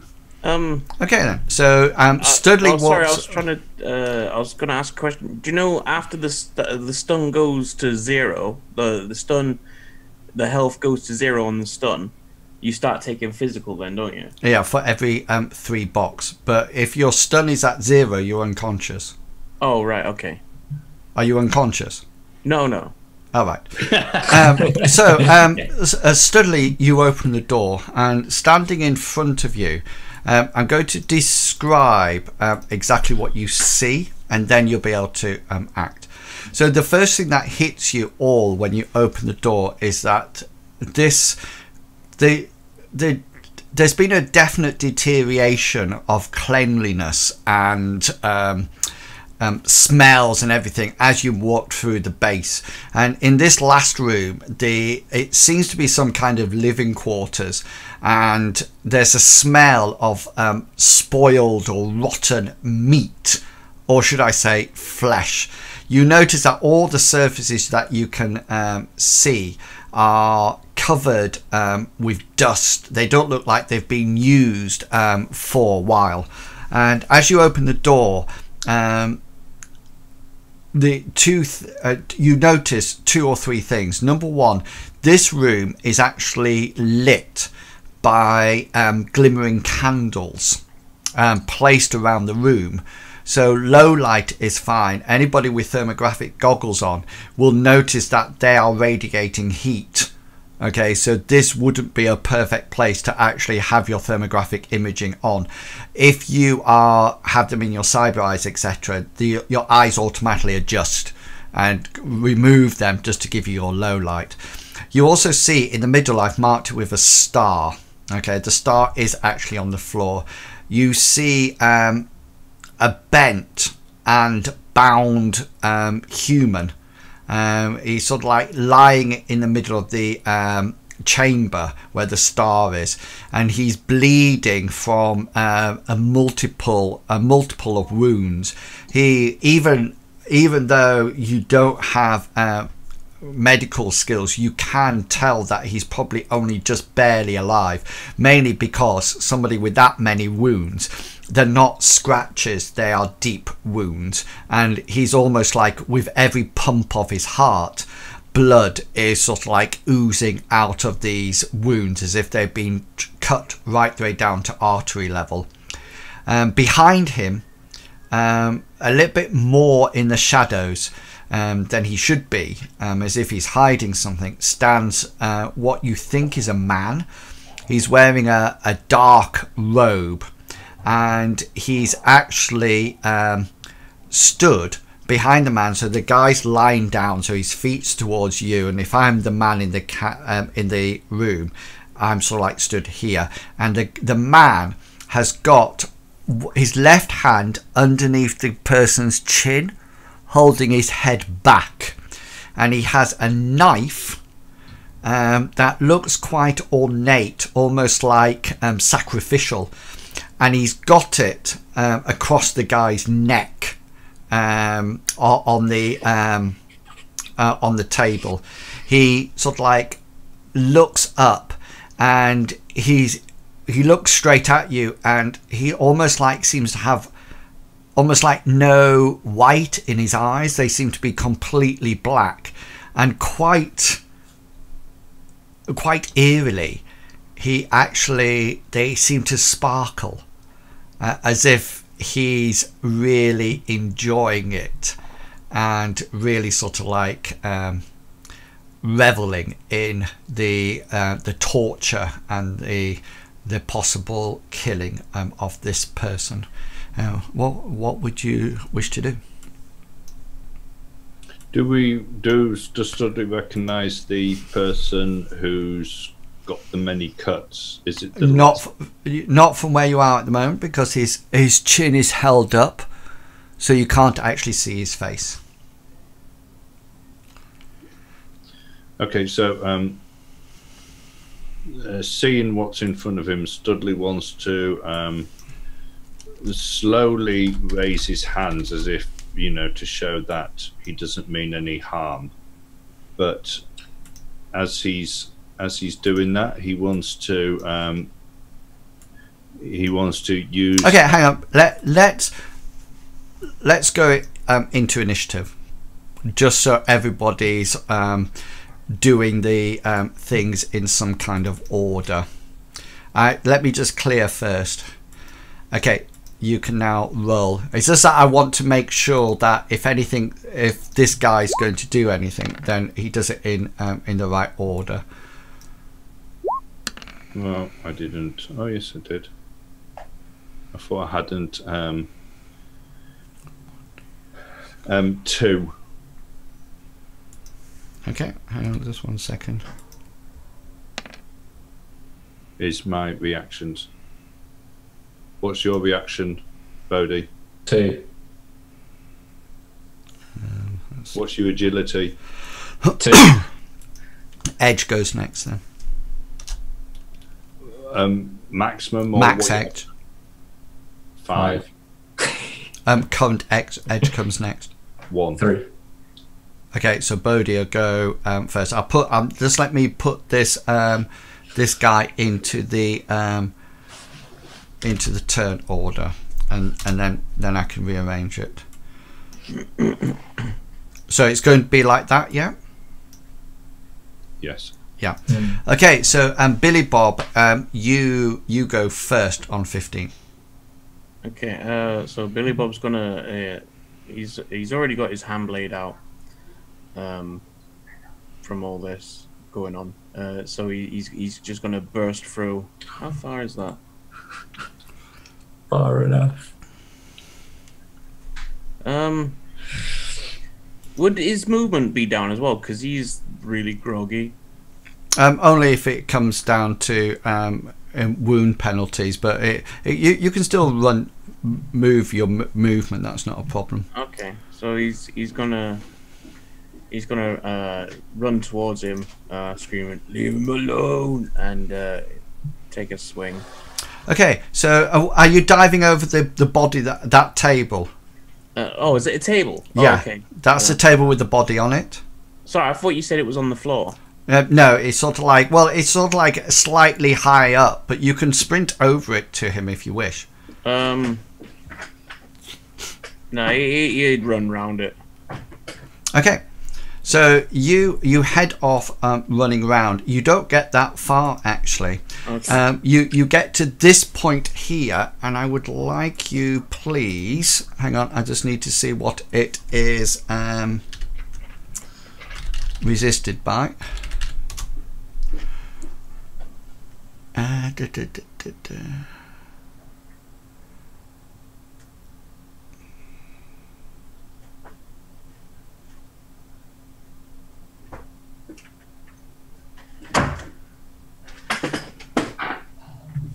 All right. Pretty all right. Sorry. Willpower, yeah. Could you roll your willpower? You've got +1 dice to it. Is it a spell that's coming off? Yes. Can I do you can only react, can't you? Once you've had your initiative, can you react? Oh no, yes, you can. You just take the -5. Yeah, you'll go down. Yeah. What do you wish to do? I want to put my spell, my what do you call it? My counter spelling. Okay, so how many points are you putting on? I'm putting all 6 on. Okay, then. So that'll reduce to 3 because of the background account. Is that, or are you putting 9 on? No, I only have 6. Okay, then. So you're rolling your and the reason that wouldn't normally happen, but I'll tell you why in a second. So Billy Bob, you're rolling your willpower +1 +3, so it'd be +4. So roll your willpower +4.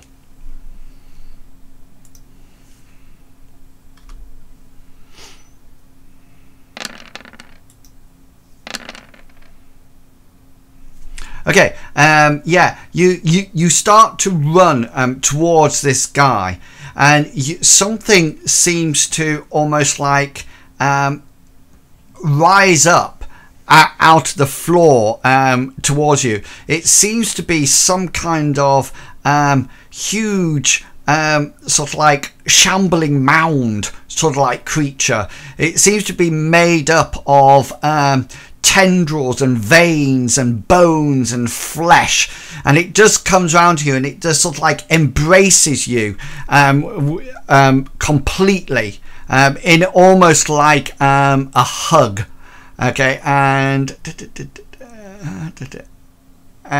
yeah, and from now on, this is the end of your action. From now on, you will have -4 to every dice roll, as all you see in your head is this sort of like whirling light and everything like that.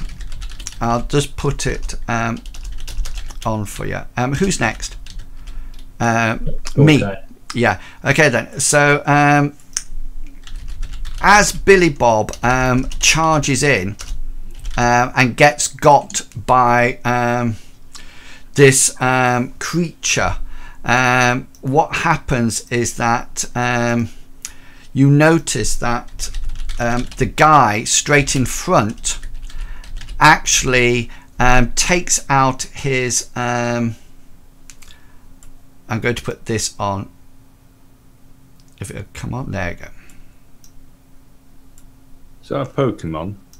I don't know, it's just one of my set things. It sort of like comes out and grabs you, yeah. And as Billy Bob runs in, and this thing sort of like engulfs him and confuses him, the guy and Bodhi and Studley, as you're stood there waiting, you know, thinking what to do, you notice that the guy just applies a downward pressure with his knife and just goes straight across the man's throat. It's not a little cut, it's a deep cut. You figure he's probably cut through his windpipe, his esophagus and everything, almost down to the spine at the back of his neck. You also notice that from this fresh cut, blood starts to pulse out, and it's coming out under pressure. You think he's probably got the carotid artery in his neck, and it's just sort of like oozing out. And this guy in the robe is just sort of like smiling. Okay, who's up next? Bodhi. Bodhi's going to level his pistol and take an aim shots and shoot the guy. Okay then, cool. Go. I've got Joe Johnson's then, haven't I? +1 for aim shot.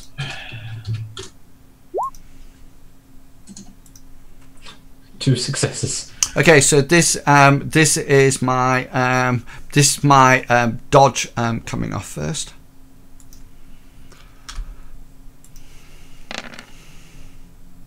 Yeah, he gets 5 successes, and he sort of like sees you leveling up your shot, and he just sort of like moves to one side, and you fire, and you're slightly wide, and it just rattles into the cabinet of books behind. Yeah, Studley, you're up on 2.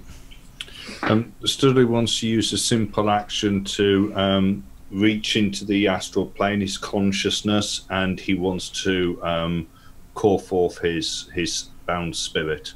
Okay, yeah. This isn't Mother. This is a different one. This is Stig.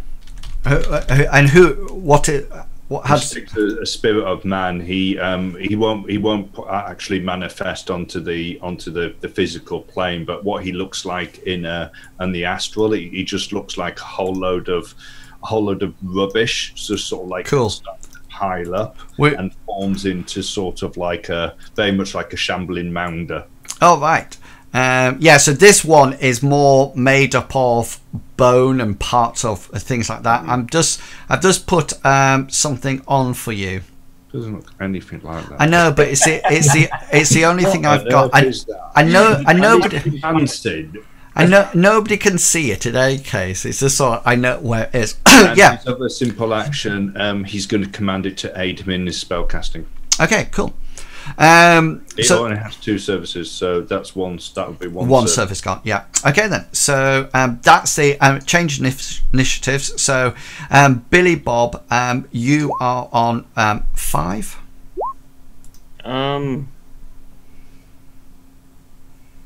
Okay. I guess there's not much you can do. He's dazed and confused by all this light that's swirling you only around. got -4. Oh. Okay. So Can Billy Bob see this thing that's in front of him? Yeah, it's wrapped round you. Yeah, so he's gonna try and swing at it with his hand blade. Okay, cool. So you're at -4. Remember, so Yeah. roll your hand blade attack. -4.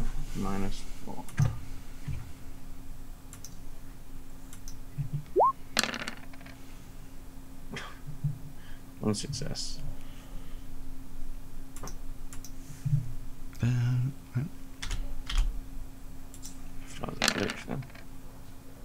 Yeah, you sort of like try desperately to sort of like whack it in the side of this beast as it sort of like engulfs you, but you can't seem to gain purchase. You can't seem to find where it is, and every time you sort of like slot it in, it automatically it all seems to go in between some bits of artery or muscle in this beast, and you don't actually make contact with it. Okay, I think that's everybody done. Yeah. Yeah. So you need initiatives.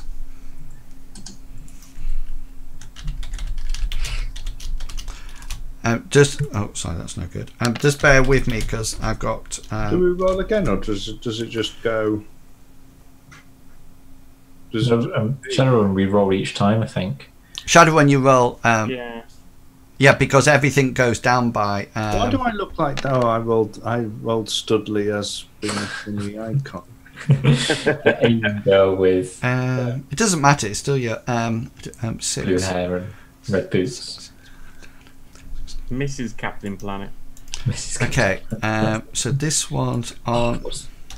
What's she? Look, I'll tell you who she reminds me of. She reminds me of that. Did you know, nobody the guys click? in the red suits? Did nobody click their characters? I did. I got 7. I clicked the wrong one. I got. It didn't come on. It did. Yeah. It came up on mine. No, I'm not. Hang on a minute. I'm not saying it didn't come up. It didn't come up on the turn order. It did. Oh, it did on mine. No, it's absolutely blank. I'm just putting you in now. So Billy Bob got 10. I'm sorry, 15. Studley got 10. It came up on ours. That's why I said that. And then Bodie's got 7. Right, I've got one more to roll. So just bear with, because I've got that to do. And now we've got. How many dice do I need? 6. Yeah, okay.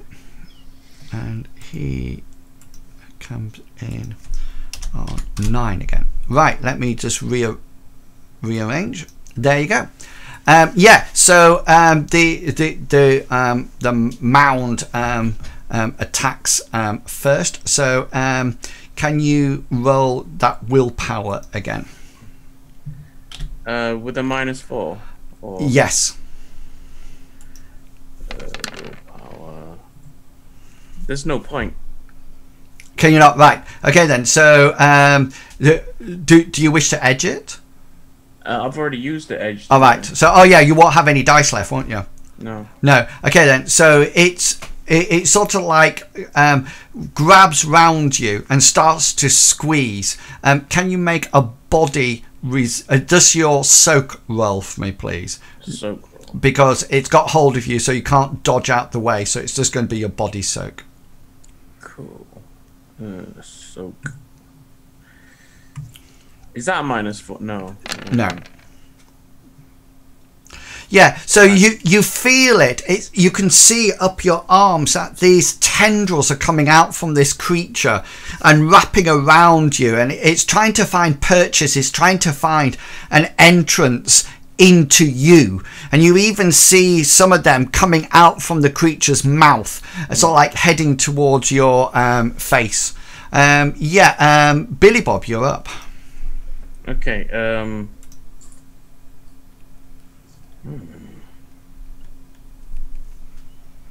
What do you wish to do? He's gonna struggle. He would struggle to get free. So he'd do whatever he could. So that'd be you just want to match. That's like a grapple. Right. Okay. So that'd be unarmed combat, would it? Yeah. Let me just get the page so we're right, because I always forget the how to do grappling. I think it's just. Does anybody remember?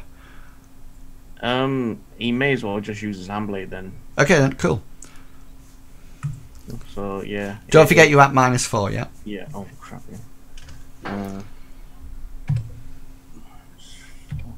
Yeah, so you see these tendrils coming at him, and you try and like swipe at them and cut them away. Oh, cool! You get a success. So this is his dodge. It's not his dodge roll; it's his soak roll, and it gains 1 success. So so that would be 9p, won't it? Yeah. Yeah, 9p. Let me just put this on.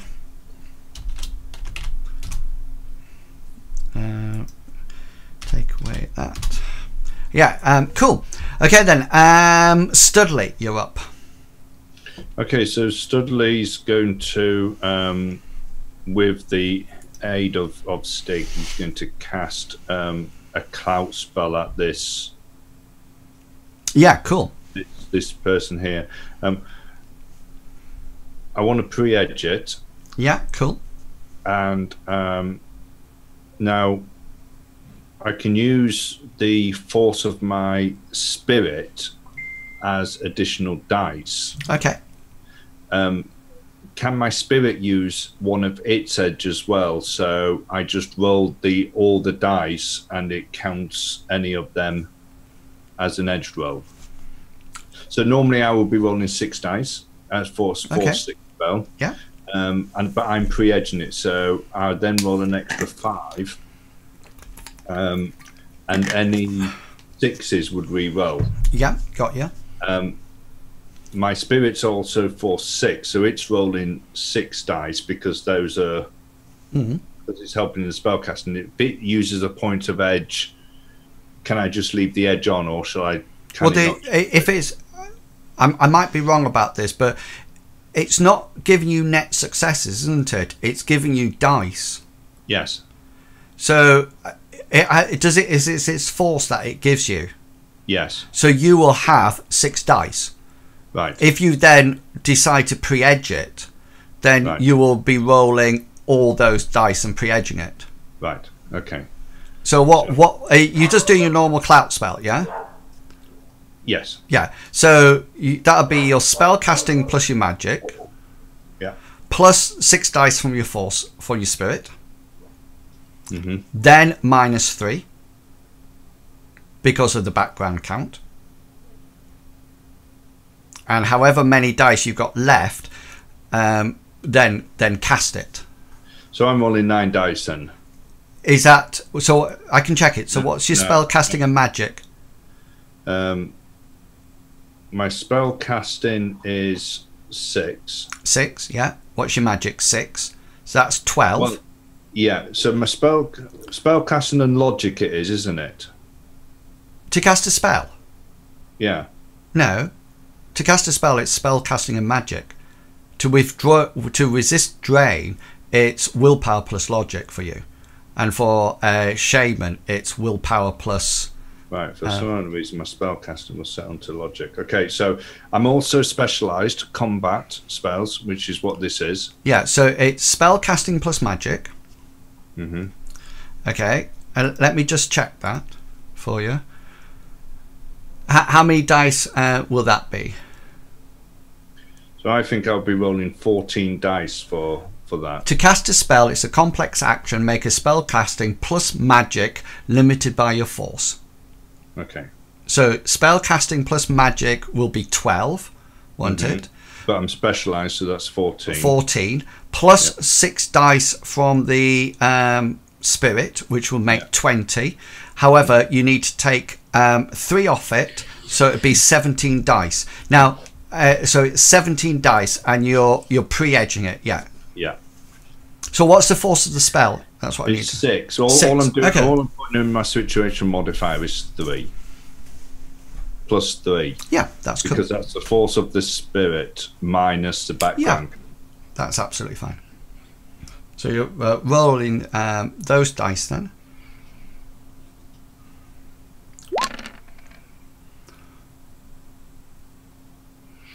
So yeah, 5 successes. So oh no, because it didn't edge. Okay. It didn't edge it. And I'll roll it again because it didn't edge any of them. So we'd have to work out then what all those. Well, no, I mean, if we do it here, I can roll 1, 2, 3. I can roll another 5 dice for my edge. Okay. And see how many I get from that, or I'll just re-roll it. It's going to be easier. Okay.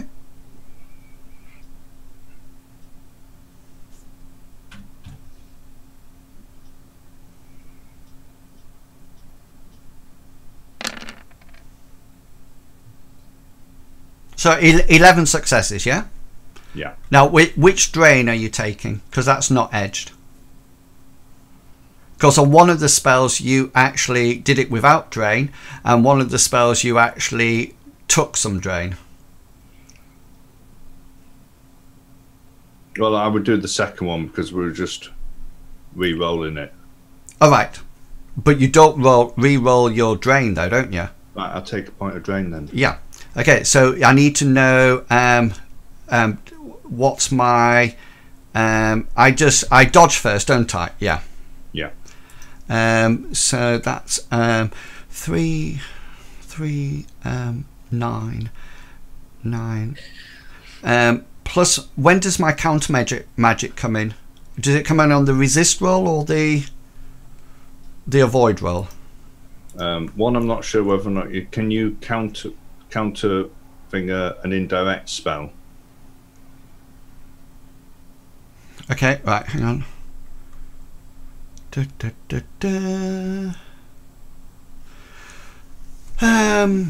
Spell defense is used against hostile spells cast at you or at targets that are within the line of sight. Right. Using the same rules for targeting, you then decide to protect with spell defense. Declaring protection is either a free action or, if you don't have one left, an interrupt action that reduces the score by 5.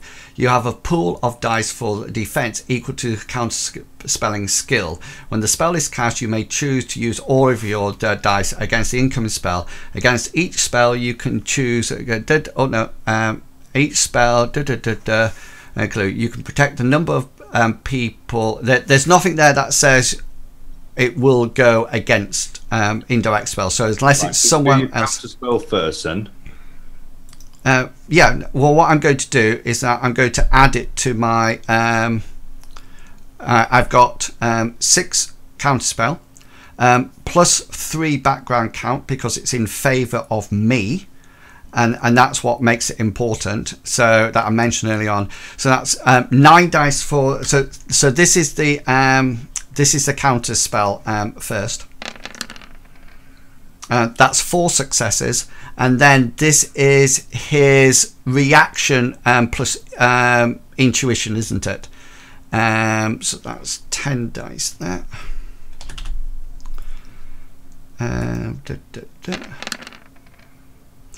So that's 3 successes as well. So that's 7 successes altogether. Okay, so you still need to absorb it at -6 AP. And how much damage am I taking? Currently 10. Because it was force 6 and you've got, okay, yeah, cool. You've got 7, so that leaves me with the 4. Yeah, so you do your clout spell again, and yeah, it knocks him unconscious onto the ground. And at that point, Billy Bob, the spirit disappears. And it just sort of like disappears from it, and you're sort of like left there with sort of like little bits of tendrils of guts and everything that slowly dissipate as it moves around from you. Okay, are you keeping your spirit with you, Studley? It's currently being called up, so yeah. Okay, then I'll leave it on the board. Yeah. Okay, guys. What do you wish to do? So Bodhi, still with his pistol raised towards the chap on the floor, is going to advance into the room and go to the podium and then he wants to check. Obviously, the guy's dead, but he's looking to see if the chap's got the RFID tag, if he's the last one from the expedition or not. Yeah, he doesn't have it actually on him, but you notice over in the corner there's like a pile of sort of like his clothes, and the RFID tag is in there. Okay, so Bodhi, seeing the pile of clothes, will wander over and retrieve the RFID tag. Yeah, cool. And then say to everyone over sub-vocals, we're leaving that nasty dude alive? Or are we going to... I seem to have Billy Bob as well. Can Studley check the guy on the... Yes, by all means. Roll medicine. No, I just want to try to heal him. The reason I asked for the medicine check is because he's bled out. Oh, right. Okay. He's dead, I'm afraid. I'll just take the spirit off. Yeah, because it looks a bit funny. Yeah. Cool. Yeah. What do you wish to do? Studley's going to go around Billy Bob looks a bit disappointed. No. No, I'm not saying you look disappointed. I said Billy Bob looks a little bit disappointed because you didn't manage to get to the guy. Yeah. You know, and Billy Bob's like really groggy. And Studley took him out. Yeah, sorry, Studley, you're over the guy. Yeah, so I want to switch my perception and read his, see what his aura's like. Yeah, roll your sensing. Don't forget it's -3. Oh, sorry, Edge was still on.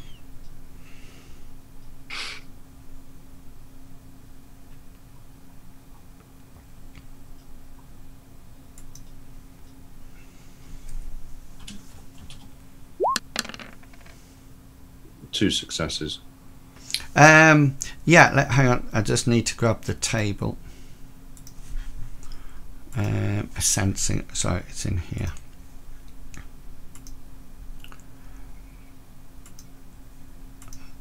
Two successes. Yeah. He's got no cyberware at all.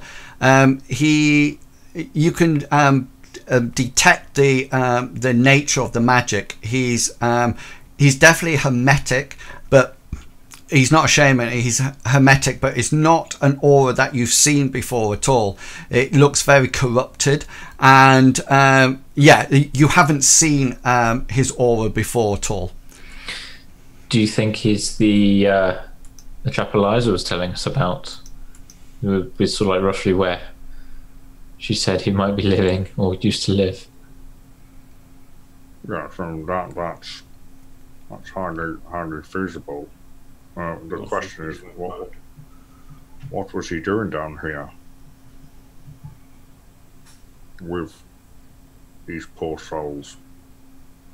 Something evil by the look of it. Mentioned he's been writing in blood on skin. Oh, there was a body next door from one of the expedition who had his throat cut before he was burnt. We just watched him almost decapitate another guy. Whatever he was doing down here, it wasn't good. I'm afraid it's beyond my theorizing of what he would have been doing.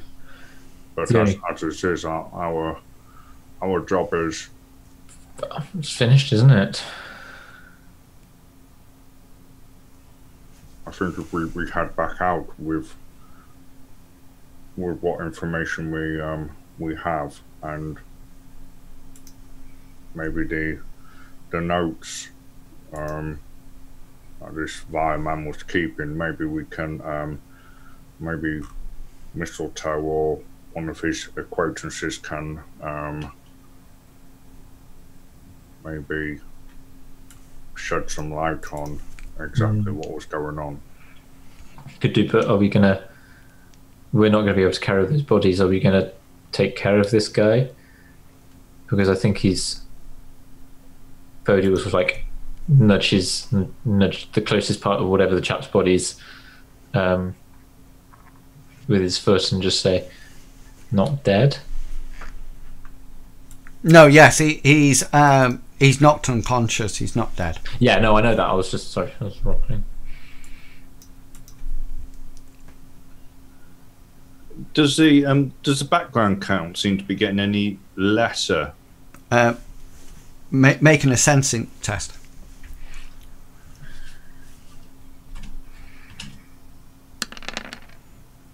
Oh, a glitch. No, it still seems to be exactly the same. Billy Bob. That's a funny roll. 2 6s and 2 1s. That is quite.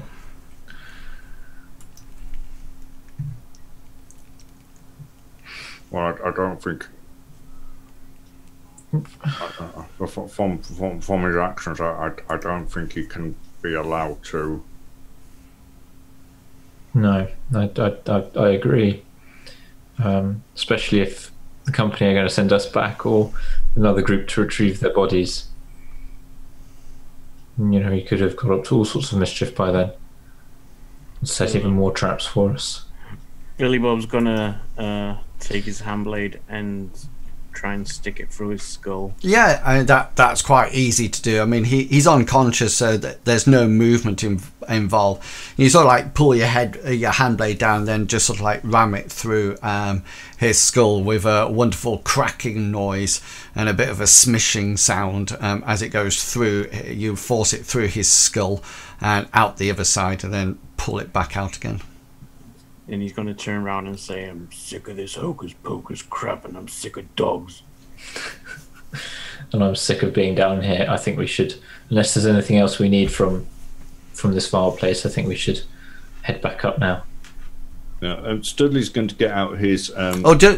Just so you know, the other things now that you can see in this room now that you're more in, there it looks like there's. Can you see at the back? I mentioned that it went into the bookshelves. There's bookshelves there. There seems to be a range. They all seem to be, for want of a better word, they look leather bound. But whether or not they are leather bound, you're not too sure. The other thing that you notice is that there's a lot of wooden furniture or wooden pieces in here, and all of them seems to have various carved signs into them. It looks like there's it almost like looks as if somebody's been practicing and trying to get them right. There's also there's hundreds of burnt out candles, but only about 10 shining that I mentioned to you as you first came in. There's also now that you're in the room, the first thing that hit you was that pungent smell of death, decaying flesh or meat. The other thing that you do smell now, once that you're in, is that there's almost like a strong smell of aromatic herbs, and you're not too sure whether or not there seems to be something that is on the candles burning away, as if it's some kind of incense, or something like that. Okay. Yeah, then that's it. Yeah. Studley wants to get his comm unit out that has like a built-in camera. Yeah. And he wants to start. Taking pictures. He wants to take a picture of the dead research away team person. Yeah. Picture of the evil dude. Pictures of the carvings if he can. The carvings on every piece of wooden furniture. Okay, well maybe you could take probably a sample shot of it. Yeah, a sample shot just so that he can maybe analyze it. Are there any? Having a look at the bookcase behind, is there anything written on the books?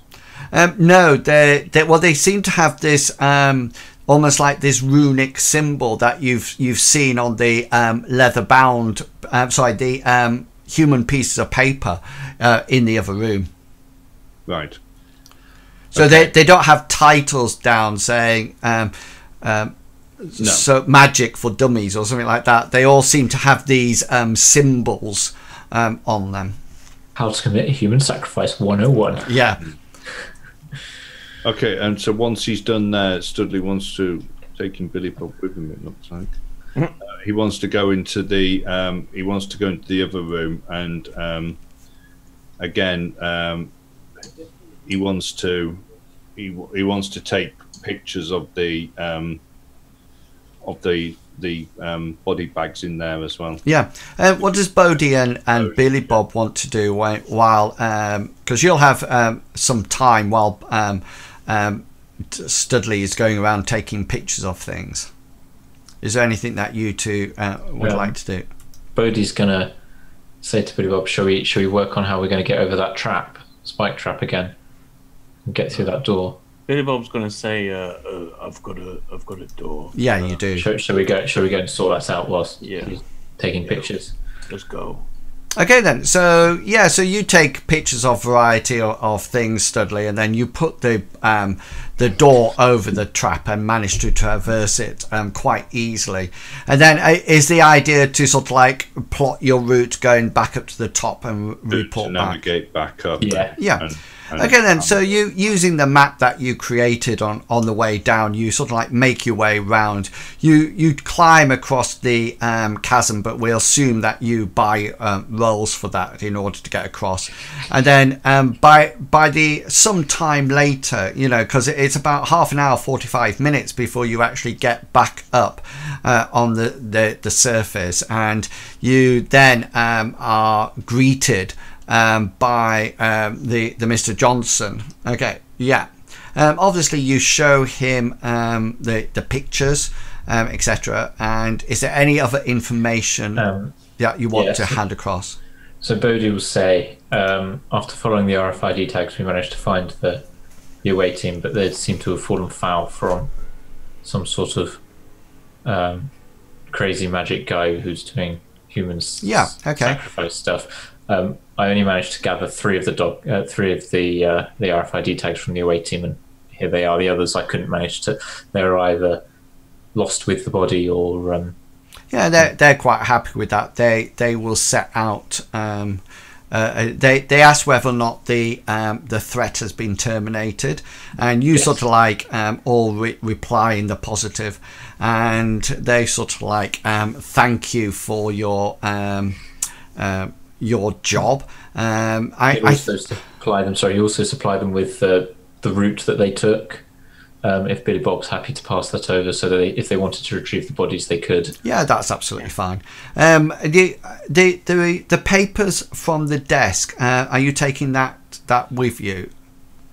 You put it into Billy Bob's bag of holding. Yes, we're going to see whether or not mistletoe. Okay, cool. Okay then. So that brings the adventure, the run to an end. So I think it was 3,000.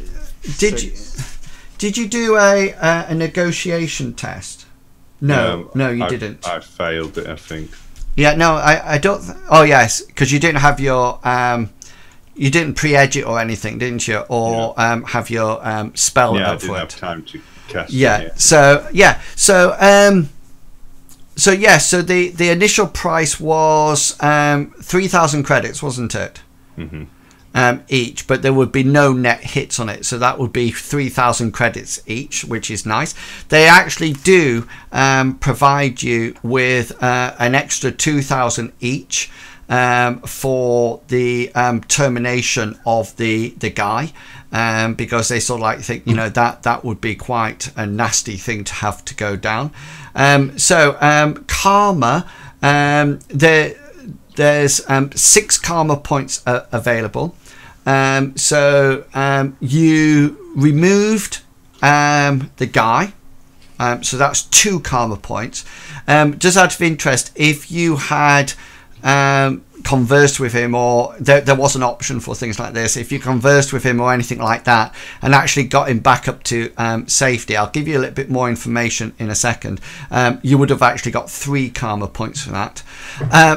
You didn't destroy the research paper, so you don't get karma for that. So you get 2 karma for removing him, and then you'll get the normal one, a normal 2 karma for surviving the run, which is good. And then I think, hang on, I just need to check, there's one more karma point. I think it's, sorry, 2 if you survived. That's it, that's what I was checking. 2 if you survived, and the overall challenge was 12. Highest opposed dice was 12, round divided by 2, which will give you 2 as well. So that's 6. Total of 6. Yeah, so that's 6 karma points. Oh, that's nice to remember. It's 6 karma points and 5,000 credits. Cool. Now you mentioned that you wanted to give something to Mistletoe. Yeah, thanks. Yeah, mistletoe. Yeah, so the information that we had found and the pictures of the carvings, to see whether or not he can shed any light on it. Oh, cool. Or so whether or not he can put us in touch with somebody who has some idea, and we'll tell him that it's probably something to do with the dark magic. Cool. So so that's the papers that were on human skin that were in Billy Bob's bag, and any of the photographs. Yeah. Yeah. Cool. Yeah. So he'll look into that for you over the next couple of weeks, and then he'll get back in touch with you. In the downtime after Bodhi's sort of like healed up his physical and stun damage, he wants to do that job that Studley asked him to do at the very beginning. So he wants to look into that care home provider and complaint. And okay, so we'll pick things up like that on the startup of the next adventure, and we'll do legwork first. Downtime first, then the next adventure. So yeah, so well done. Very very much a success there. Excellent. So right, does anybody have any announcements? No, I do not. No.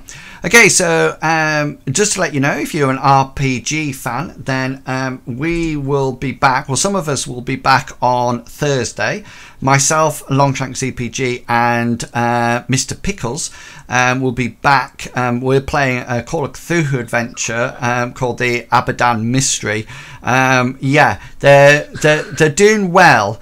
But they keep missing the murders by a couple of minutes. But I think there's been 4 now.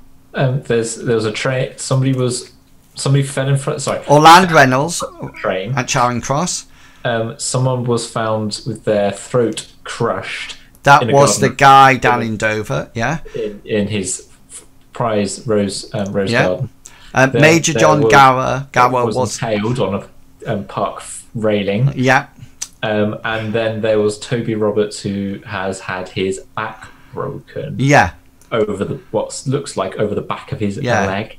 Yeah, Toby Norton, I think his name is. Yeah. Oh yeah, sorry. Yeah.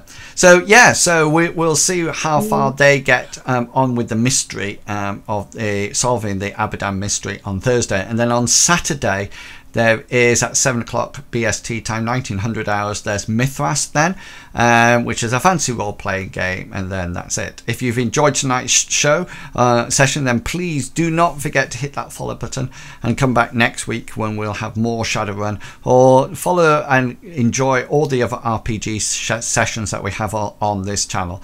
Also, please remember I do stream ESO. There's a few more days left, or well, 6 of the Mayhem event, so I'll be streaming throughout the day.